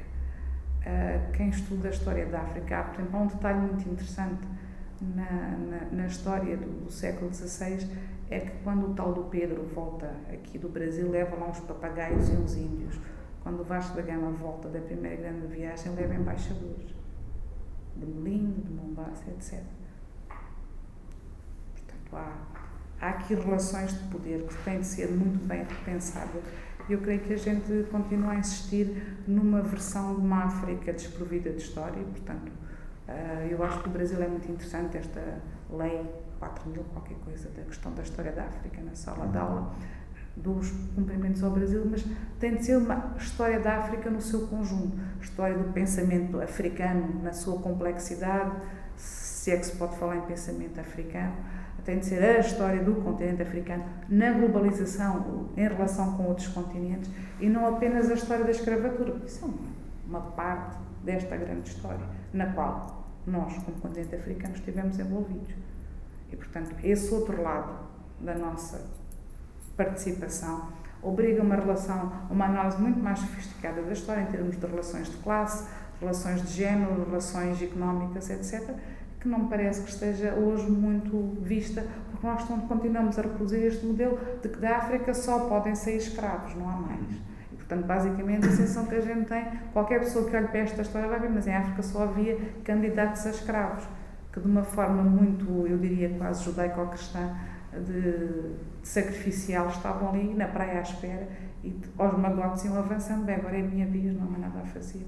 Quer dizer, não é esta a situação, quer dizer, é preciso perceber quais são os impérios que existiam em África, quais eram as relações de poder que lá estavam, quem é que determina, quem é que entra nestas ligações e, portanto, perceber que havia aqui uma globalização a funcionar, onde nós éramos parte, mas éramos parte como parceiro e temos a nossa responsabilidade nesse processo. Isto obriga a revisitar a filosofia, a geografia, a história, a economia, a política, etc., mas a partir de um outro lado. Portanto, é o tal mundo pós-NATO. E a sua decisão de se vincular ao aniversário de Coimbra, aos Ciências Sociais, 2003? 2003, 2004. Eu, quando estava no final, quando voltei a Moçambique, foi um grande choque, porque eu voltei e a gente começa a ter uma data de solicitações, mas acabou o estado de graça. Eu tinha ido fazer o doutoramento, porque eu gosto de fazer investigação, e eu depois tinha solicitações, era essencialmente de ordem burocrática. E era um bocado, assim, quer dizer, hoje olhando para trás, aquilo que me preocupava muito era que os meus colegas todos estrangeiros podiam fazer investigação, eu não. Quer dizer, aqueles que chegavam, etc. E nós éramos basicamente os informadores privilegiados, porque nós estudávamos, sabíamos, etc., mas não tínhamos tempo para. Portanto, a minha opção foi, na altura, foi tentar retomar a ligação a alguma das instituições onde eu tinha estudado. Ainda tenho duas instituições americanas e estava na shortlist, e depois também surgiu esta possibilidade em Portugal. A opção por Portugal é que ficava mais perto, e depois a minha filha, que estava a estudar medicina em Moçambique, não queria ir para os Estados Unidos, portanto havia ali decisões familiares a tomar, porque ir dos Estados Unidos a Moçambique eram 18 a 20 horas, Portugal lá era mais perto, portanto falava a mesma língua, etc. E de qualquer maneira aquilo também que achei desafiante em Coimbra foi ir para o centro do Império, com todas as aspas, mas poder criar um projeto em que era trazer a possibilidade de criar um diálogo sul-sul, norte-sul. Portanto, ir retomar as ligações com os suís, com a Índia, a África do Sul, etc., e trazer isto para dentro de uma instituição que não tinha até então estado muito envolvida nessa discussão. E acho que a minha contribuição e de outros colegas acho que foi significativa. Acho que o SES hoje é uma instituição que está na linha da frente, vou usar uma expressão muito nossa, de algumas dessas discussões, e portanto acho que a contribuição valeu a pena. Helena, então, alguma questão? Não, e nessa relação ao SES e os seus vários temas de pesquisa em relação a Moçambique, quais são os que acha que a partida foram importantes na tua religação com Moçambique? Quer dizer, eu nunca deixei de ter, porque os meus projetos sempre lá estiveram. O que eu acho que eu comecei a ter foi uma situação, aquela que eu sempre tinha querido ter. Ou seja, eu estou paga por fora para fazer aquilo que eu quero em Moçambique sem obrigações burocráticas. Portanto, eu estava numa posição privilegiada. Quer dizer, eu arranjava financiamento fora para estudar em Moçambique situações que, às vezes, também eram financiamentos internos, para estudar o país, mas não estava determinada por outras ligações. Portanto, essa foi a parte interessante. E todas elas têm sido projetos que, de uma forma ou de outra, daqueles que eu gosto, não é aqueles que eu faço por obrigação, é sempre a eterna questão, mas quem é que somos nós? Portanto, fiz um que me interessou muito e que tenho de publicá-lo até ao fim do ano, se não literalmente Sou uma Mulher Morta, que é sobre o problema da colonização moderna de Moçambique. 1890, 1930, toda a complexidade da chegada dos portugueses a serem moçambiques, o tal fim do dogma dos 500 anos. E tentar analisar toda uma série de peculiaridades sobre a constituição da ideia de país, que é um conceito diferente do que é o país, o que é o território, e depois a ideia de Estado-nação. E agora fiz nesse âmbito.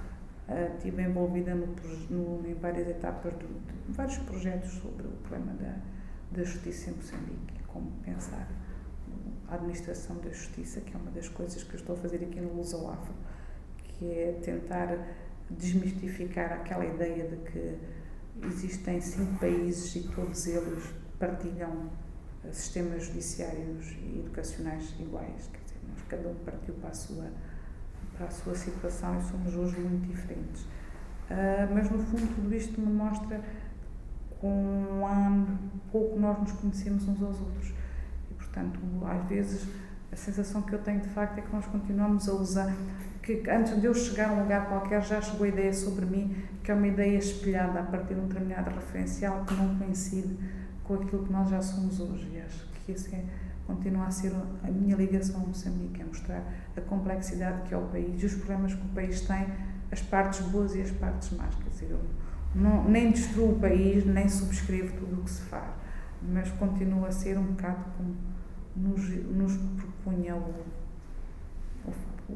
antigo rei do Ganhão, uma rebelde competente.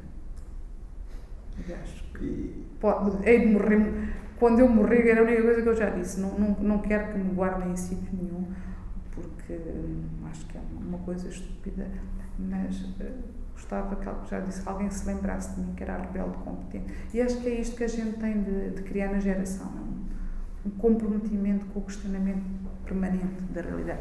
E acho que alguns dos estudantes que passaram por mim ficaram marcados. Ainda no outro dia encontrei, periodicamente, eu agora vou para Maputo para a semana que vem outra vez, mas estive lá há 1 mês e meio para falar com antigos estudantes e eles todos nos diziam, mas a professora era muito chata porque nos obrigava sempre a pensar pelas nossas cabeças, e a frase não é minha, é do Amilcar Cabral. A senhora participou de outros dos congressos do Luso-Afro brasileiros? Sim, mais 2. De quais? Do em Moçambique, em 96 ou 98, já não lembro. 96, sim. E depois do de Braga. E o de Coimbra, não, já participei mais. Coimbra foi 2005, 2006. A seguir a Moçambique foi Coimbra. Acho que sim. Sim, foi Coimbra. E depois desse estive no de Braga, e depois, só não foi ao de Angola, porque no de Angola estava nos Estados Unidos a dar aulas. Porque eu mantenho as minhas ligações ao deslógio. Sou uma rapariga que... E o que lhe parece essa experiência, um projeto, não é? Luso-Afro. Luso-Afro eu tenho um grande problema. Eu costumo dizer que eu venho aqui sob protesto. Por quê? Porque acho que não se pode meter um continente a comparado com 2 países. E se vocês forem ver o programa, há uma forte interpretação de que há espaços transnacionais. Agora, a África é um continente. Eu costumo dizer, eu não sou daquele pequeno continente chamado África, eu sou de um grande país chamado Moçambique. E comparar um continente com 2 países é um absurdo. Em segundo lugar, uma vez que eu sou de Timor, não estava em África, estava na Ásia, mas isso são geografias imperiais nas quais eu não me vou meter. Em terceiro lugar, se vamos por proporção, o segundo país maior em termos de área geográfica é Angola. Em termos de população é Moçambique, ou seja, Portugal só está aqui do ponto de vista meta-teórico pela sua presença colonial. E, portanto, eu acho que nós tínhamos de pensar seriamente o que é o projeto, quer dizer, nestas várias etapas, qual têm sido os projetos políticos que estão por trás. Eu não quero dizer que eu seja contra a lusofonia, mas acho que a lusofonia tem de ser construída como um projeto político emancipador e não como um projeto político controlador. E acho que neste momento é um projeto político controlador. E a CPLP não seria um rótulo alternativo até o luso-afro-brasileiro, os congressos sociais de CPLP? Não creio que seja, quer dizer, o meu problema é que eu de facto sou uma rebelde não comprometida. Eu do ponto de vista em Moçambique, aquilo que para mim me é mais próximo é a África do Sul e a Tanzânia e o Zimbábue. Nós pertencemos ao Índico e o Índico não está nestas reflexões. Quer dizer, nós pensamos, por exemplo, ainda há bocado estava a ler o programa, a questão das religiões afro-brasileiras. Eu não sei o que é uma religião afro-brasileira, mas é um problema brasileiro, não é um problema dos africanos. Aqui, para mim, a grande questão é que nós podemos estar a correr o risco, num projeto emancipador no Brasil, de construir um referencial sobre a África, que para o Brasil é emancipador, mas para a África é colonial. Ou seja, todas as referenciais que vão preencher o que é a África vão retirar todo o crescimento político, a nossa participação em toda uma série de iniciativas. Portanto, há um referencial para o Brasil e é o referencial que somos nós, na nossa diversidade. Aquilo é um continente muito grande, são 54 países, gente de todos os tamanhos e feitios, homem, mulher, e com uma história riquíssima. Quer dizer, o cristianismo em África é um dos mais antigos. A Igreja Copta acabou de fazer 2000 anos. O Islão está na África Oriental e na África do Norte desde o século IX. Depois, a gente tem de começar a pensar a sério no potencial que este continente é, nas interpretações coloniais que pesam sobre ele, por exemplo, a separação entre a África negra e a África branca e as implicações que isto ainda hoje tem internamente, as relações conflituais entre algumas das representações coloniais que presidem algumas destas Áfricas e na relação com o resto. Mas quer dizer, isto é um continente com uma complexidade política e histórica enorme. Agora, continuar a passar um certificado de incompetência, como a gente às vezes vê, com uma certa ligeireza, porque vocês em África não sabem, mas quer dizer... Se a convidassem para mexer essa coisa de CPLP, essa coisa de Congresso dos Afro-Brasileiros, o que é que mexeria? Começar a mexer no título, ou então era quase como as pessoas às vezes fazem, dizendo, acho que chegou uma altura de refundar. É um bocado como o projeto que há aqui da refundação do Estado no Equador ou na Bolívia, há um projeto aí qualquer da refundação do Estado. Acho que a gente periodicamente tem de repensar o que está. Porque chega, como é que se chama? Eu acho que há projetos que experimentaram e cumpriram a sua missão. Acho que se criou aqui um espaço de reflexão sobre o que é que nós somos. Eu acho que não levou a sítio nenhum, porque nós de facto não nos aprendemos a conhecer melhor. Começámos a falar uns com os outros, acho que essa é a grande contribuição. Mas ao mesmo tempo eu acho que nós não estamos de facto a conhecer a sério uns aos outros. E isto é a parte que me preocupa mais. É que é necessário, para nós, quando eu digo nós nos conhecermos melhor uns aos outros, significa que nós temos de ir buscar outros pontos de referência para trazer para a discussão. E o Índico aqui continua muito ausente. Daí vocês já veem o meu problema com aquele espaço que vem dali e as referenciais dali. Uma nova construção bastante forte nos últimos anos tem sido a do sul global. Aí Moçambique está mais inserido nesse sul, nesse aspecto ou não? Quer dizer, eu diria que sim, e diria que sim por aquilo que nós temos sido. Quer dizer, do ponto de vista de colonização moderna, Moçambique entra neste sistema final do século XX, final do século XIX. Portanto, são 60 ou 65 anos de colonização. Portanto, isto tem uma parte positiva. A história, a língua, as tradições culinárias, as tradições religiosas mantiveram-se. São um foco de oposição à presença colonial e de afirmação identitária, mas estão lá. Portanto, a gente hoje em Moçambique tem montes de línguas nacionais. Foi uma forma de estar e de continuar as suas experiências. E é sobre isto que a gente também tem hoje de refletir. O que é isto que nos une aqui dentro desta grande diversidade, dentro desta complexidade? Quer dizer, por exemplo, a diferença entre Portugal e o Brasil de um lado e estes outros países é que nós temos línguas nacionais. E o português agora está a começar a ser uma língua nacional. Porque nós estamos também, como diria o falecido Samora, com a independência nós libertámos a língua portuguesa. Quer dizer, podemos começar a falar o português à nossa maneira, com os nossos adjetivos todos, etc. Agora, nós vamos domesticar este português e obrigá-lo a ser algo que não uma forma dinâmica, linguística, nos exprimirmos no mundo. Eu tenho algumas reticências, quer dizer, por exemplo, a nível da União Africana, o português, a nível da organização continental, é a única organização que tem o português como língua oficial de comunicação, com tradutores, etc. Nem no grupo dos países da Ibero-Americana, na Cimeira Ibero-Americana, nem na Europa, o português não é língua oficial. Portanto, quem está neste momento a projetar a língua portuguesa é o continente africano.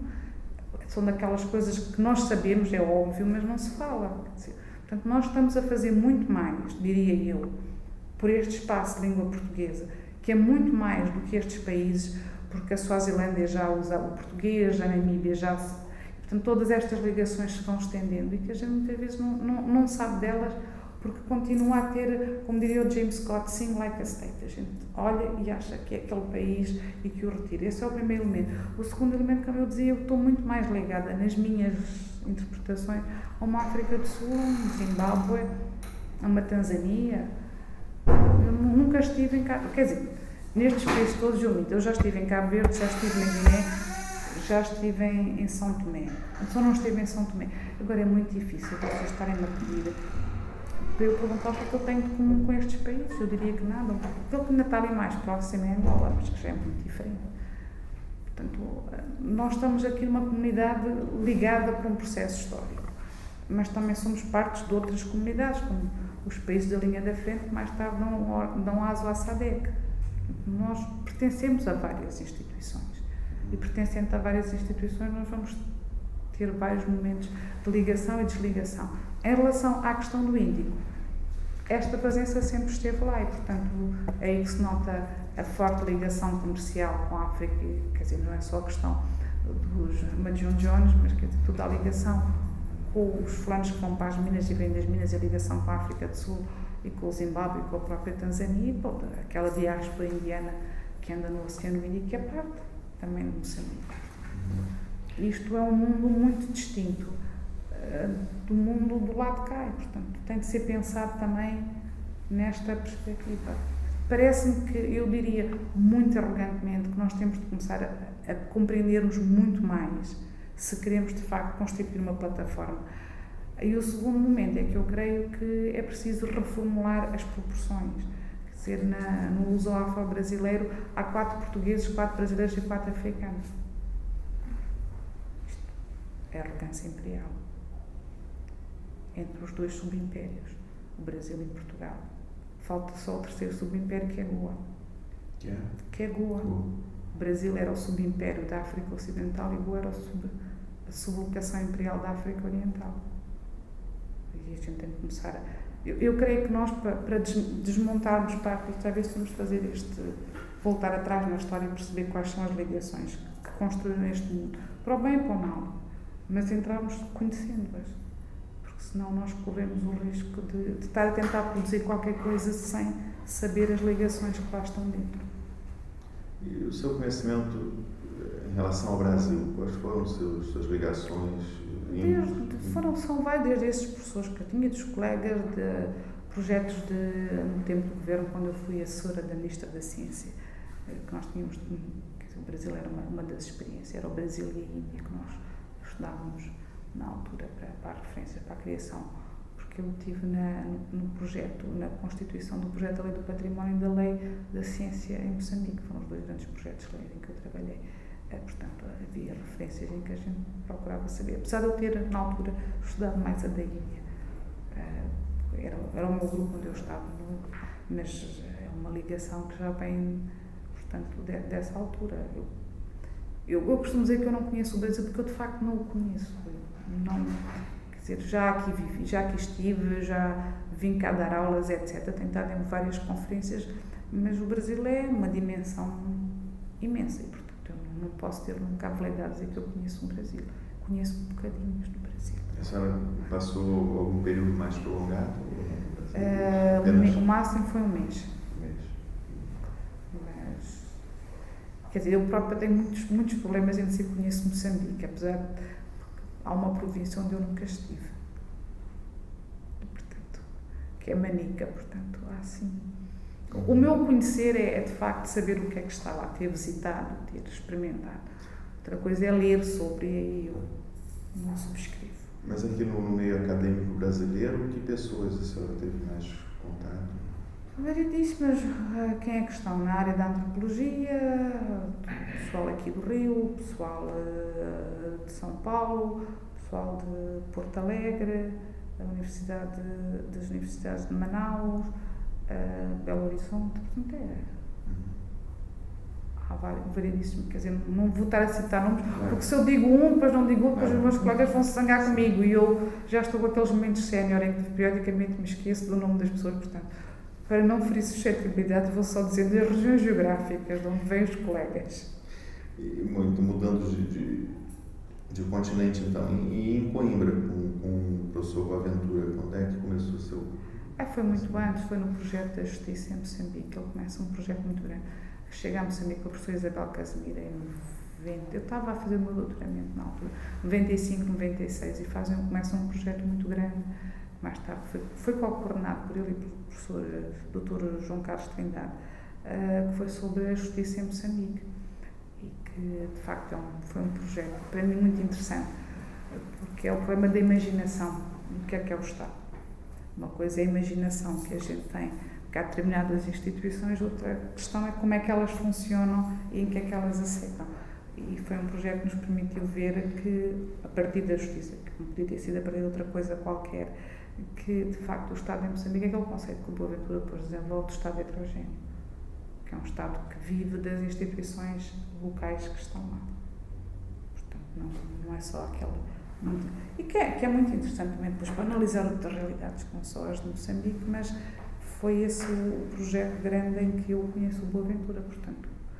Eu ainda não tinha acabado o doutoramento quando eu fui convidada para escrever um dos artigos do livro, que se chama Conflito e Transformação Social na Paisagem das Justiças em Moçambique. Depois a seguir participei sob coordenação da Teresa Cruz e Silva, que foi a coordenadora do país, no projeto Reinventar a Emancipação Social, e depois desse projeto é que eu fui para Coimbra.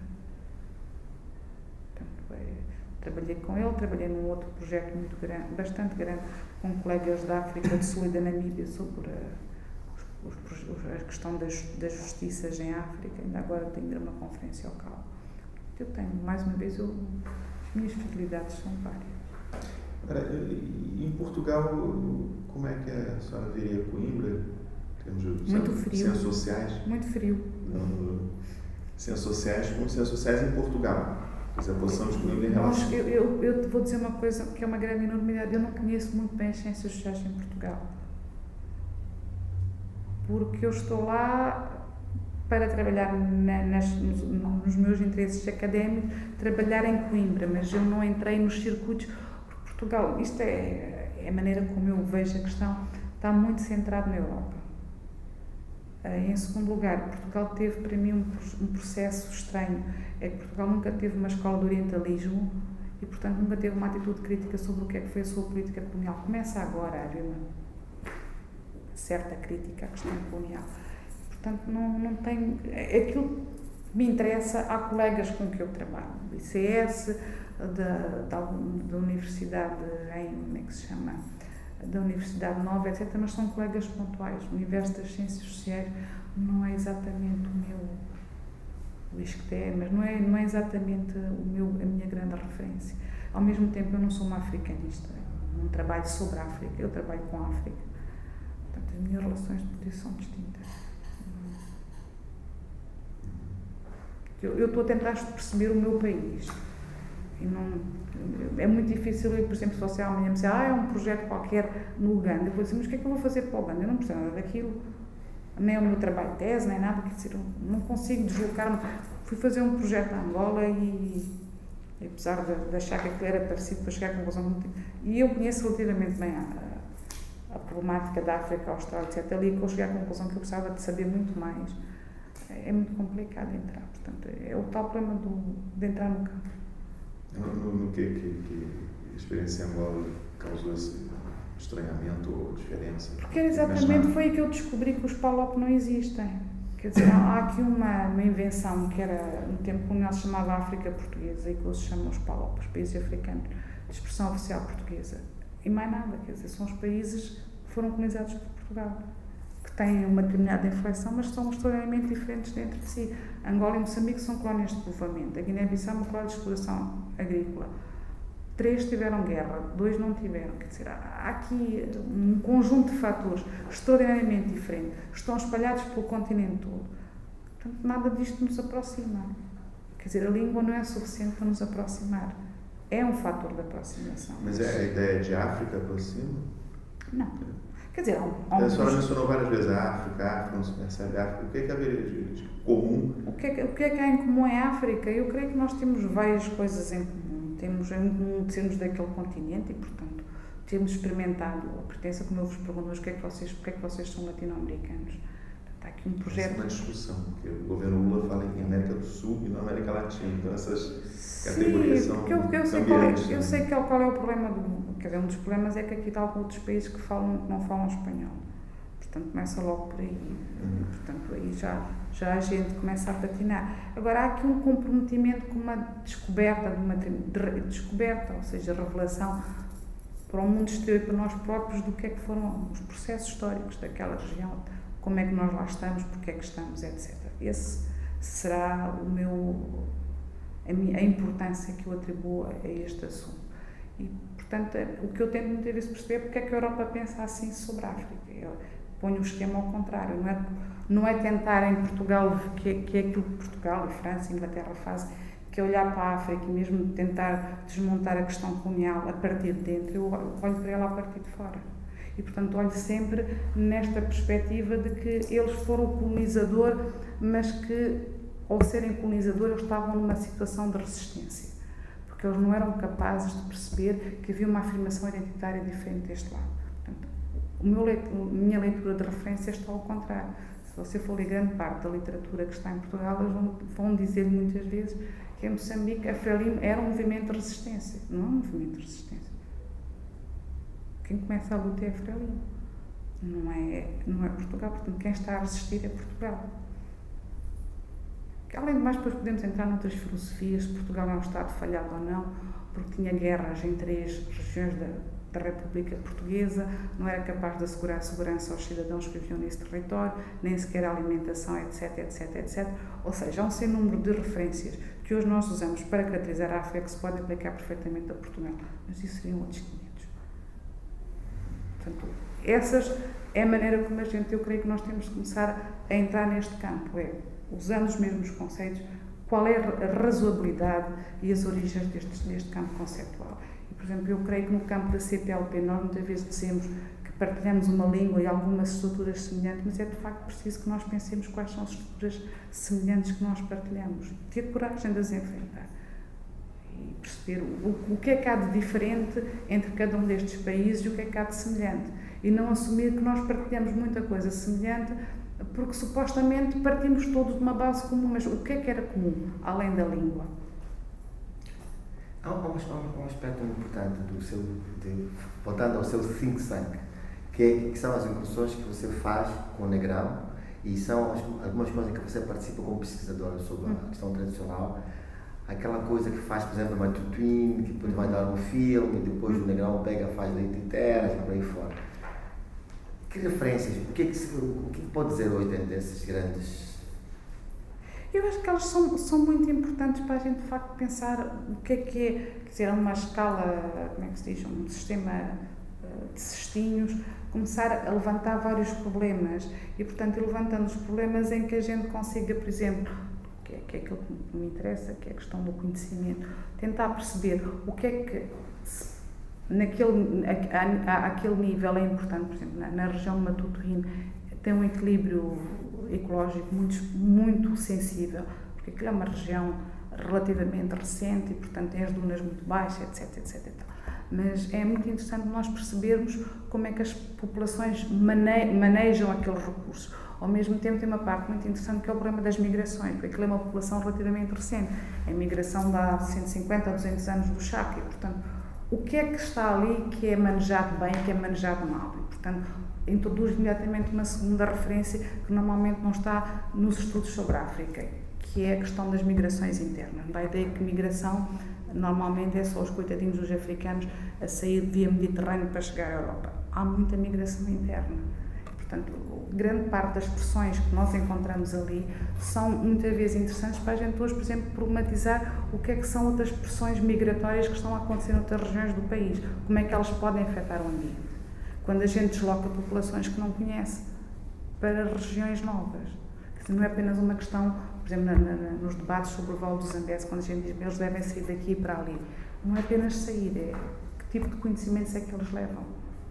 Como é que eles se vão fixar noutras regiões, desconhecendo totalmente. A gente às vezes fala em 100, 150 km, mas muda totalmente o sistema. E como é que a gente... Eles são seres humanos, se a mim me mandassem ir daqui para 100 km, eu também protestava. Quer dizer, há aqui sensibilidades várias que estes projetos todos nos foram chamando essa atenção, que nós temos de ter uma atitude muito mais pedagógica. E a segunda parte que eu, de facto, aí eu só acompanhei por fora do projeto do Zé Gui, da Lei das Terras, foi a discussão pedagógica da lei, do projeto de lei. Portanto, foi o primeiro projeto de lei em Moçambique que foi discutido com as populações. E foi qualquer coisa que me voltou a chamar a atenção, parte do trabalho que nós tínhamos feito, na altura do recenseamento, primeiro recenseamento, etc., em que nós andávamos a explicar a importância de centros de saúde, a importância das escolas, etc. E as pessoas, quer dizer, não eram parte da discussão, nós chegávamos e dizíamos que devia ser assim. E as coisas têm de ser discutidas com, nós não podemos tomar decisões sobre, assumindo que nós sabemos mais. Quer dizer, há aqui uma necessidade de modéstia, e um bocado como diria o Paulo Freire, uma pedagogia constante, de discutir com o outro as implicações destes projetos. E nesse projeto, por exemplo, da Lei da Terra, e mais tarde no projeto da Lei da Ciência, foi muito complicado nós estarmos a discutir o que era ciência com as pessoas. Porque só no Sul, sabe, quando a gente ia discutir, não há diferença entre ciência e conhecimento. É netivo. E depois como é que a gente sai dali? Se a gente começava logo com o problema da tradução, nós estamos a entrar num universo que não faz sentido. Portanto, tínhamos de estar a explicar qual era a relação colonial que estava ali. Portanto, tudo isto foram partes interessantes destes projetos e eu creio que eles são importantes para chamar exatamente a atenção. Como diz o Boaventura, se eu preciso de ir ao outro, claro que eu não vou usar os conhecimentos de proteção do ambiente destas pessoas, são úteis para aquele caso. Mas para a proteção ambiental eles são. Portanto, a gente tem de ser capaz de contextualmente ir desenvolvendo estes saberes todos. E quando a gente trabalha, por exemplo, com a medicina tradicional, é uma das coisas que eu me fartava de rir. É que a gente fala com médicos tradicionais, eles receitam aspirina, receitam cloroquina, etc., porque eles sabem como é que aquilo funciona. Mas nós é que vamos muitas vezes lá com a ideia de que eles só trabalham com ervinhas e não sei o que dizer. Há aqui um conhecimento muito maior, é uma hibridação e contaminação muito mais ampla. Nós muitas vezes é que insistimos em remetê-los para o tal cantinho da anterioridade, quando eles estão muito mais à frente, inclusive nós. E uma das discussões que uma vez estava a ter com alguém para tentar explicar o que é que era a tradição, porque em Moçambique a discussão sobre cultura acabou por transformar a tradição em música e em dança, porque é a nossa tradição, mas a tradição era só cultura. Mas era a cultura vista no sentido muito restrito de folclore. Folclorização, né? Então a gente tem muita dificuldade quando está a falar com alguns setores da população e perguntar, mas afinal, o que é a tradição? E eles dizem, pois, a tradição são as músicas. E a gente diz, não, a tradição é... Depois começamos todos assim, pois, a tradição, pois. Então acabamos por cair numa ratoeira que é uma ratoeira filosófica e que não faz sentido aplicada ali. Portanto, periodicamente nós saímos das discussões derrotados. E lembro-me dos textos que mais nos gostaram a fazer foi um texto que 3 ou 4, um deles era o atual reitor da Universidade do Quilombo, que também participou, era fazer um texto pequeno para explicar o que era a ciência em Moçambique e o problema dos conhecimentos. Portanto, isto foi algo que nós fizemos, que ia buscar, éramos físicos, biólogos, etc., a tentar desenvolver uma lei da ciência em Moçambique, que contemplasse também este saber. E isto é parte de pensar a África. Quer dizer, nós temos que pensar o que é que nós contribuímos para o mundo. O que é que nós recebemos do mundo e o que é que nós contribuímos para o mundo. Não nos diluirmos apenas num projeto supostamente universal onde nós entramos sempre quando o comboio já saiu. É um bocado, a gente tem de começar na estação, não é com o comboio em andamento. Mas pronto. Eu tenho 2 curiosidades, na verdade, mas não se fala muito hoje grande parte por conta de crise na Europa, possível crise nos Estados Unidos, aumento da influência chinesa na África. Fala-se muito no termo das relações internacionais, geopolítica e tal. Isso é algo perceptível para a senhora em Moçambique ou não? Quer dizer, mas fala-se, ainda que há uns tempos houve 2 ou 3 conferências em Moçambique sobre as relações com a China. Portanto, é algo que está presente e é algo que nos preocupa, mas eu diria que não é um problema só da China, quer dizer, eu diria que a nível económico há 4 ou 5 países que me preocupam. A África do Sul, que é o nosso grande comprador grande de Moçambique, é a China, é a Índia e é o Brasil. São as 4 grandes referências neoliberais em Moçambique, além dos outros que lá estão. Mas, de qualquer maneira, neste momento, a nível dos doadores, nenhum deles está a nível da Europa, porque ainda estava, ano passado, estava a ver o grupo dos 19, não é? Da dívida, a China ainda não entra. Há países em que ela já entra, no caso Moçambique, não é ainda sintomático. De qualquer maneira, não sei se... Eu não tenho informação suficiente. Quer dizer, a nível de construção, ela está muito presente, tem havido algumas dotações ao governo moçambicano, mas eu creio que no caso de Moçambique é mais diversa a abertura. De uma maneira perversa, eu diria que o que surpreende a Europa é que é uma situação que eu diria semelhante às Américas, a sul dos Estados Unidos. É que aquilo era visto como o backyard. Portanto, a América é dos Estados Unidos, não ponham cá o pé. E, portanto, a África era o jardim colonial. E agora, de repente, chegaram outros agentes. E é isto que assusta a Europa. Porque sempre pensou que tinha lá os seus recursos, tinha os seus mercados. Hoje a situação não é assim. Eu estou em crer que não é só uma questão com a Índia, com a China, etc. Quer dizer, voltamos outra vez ao problema. Eu diria que o continente está com 5 ou 6% de crescimento ao ano, com os conflitos todos internos. Portanto, isto é a média.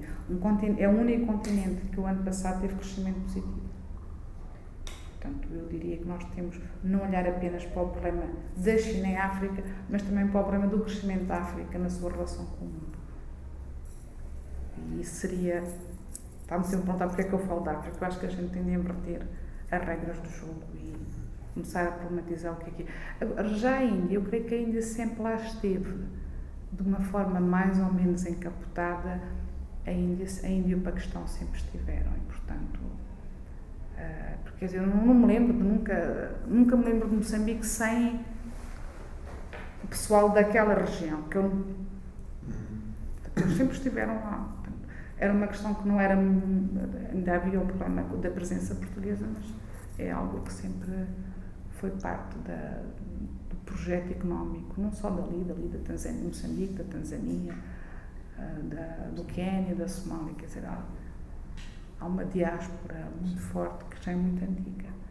Portanto, acho que esse é outro elemento importante a ter em atenção.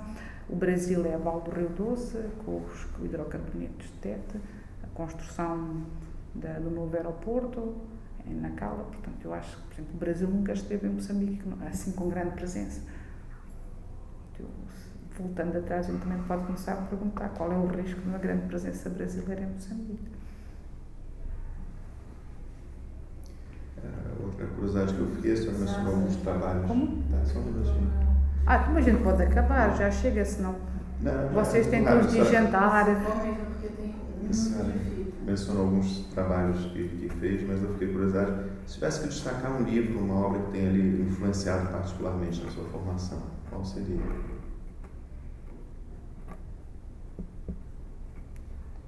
O que me terá influenciado? Se foram tantos que eu não sei, eu acho que aquele que me influencia é sempre o último que eu gostei mesmo de ler. E o último que eu gostei mesmo de ler foi um livro do Gung Yuati Wong, Dreams in Times of War, que é de certa maneira o contrário do Primo Levi, em que ele diz que é possível pensar em termos de desespero, é preciso ter esperança.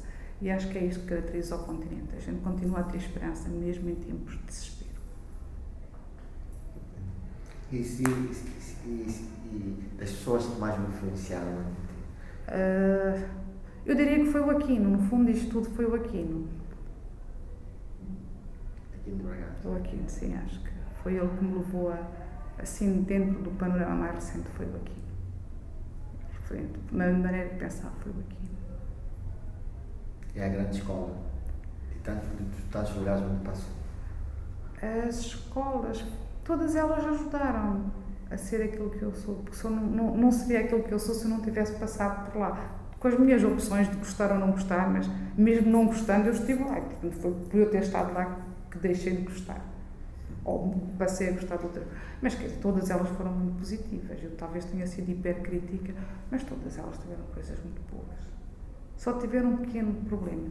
É que o facto de a gente passar muito tempo no mundo deixa os amigos de fora. Quer dizer, os meus amigos estão no mundo. Nem estão todos espalhados e, portanto, é muito difícil ter os afetos juntos. Acho que é a parte pior disto tudo. É ter os amigos espalhados. Mas, graças a Deus, agora há o Skype. Obrigado. Muito obrigado. Espero que isto não tenha sido uma grande... que tenha sido mais ou menos...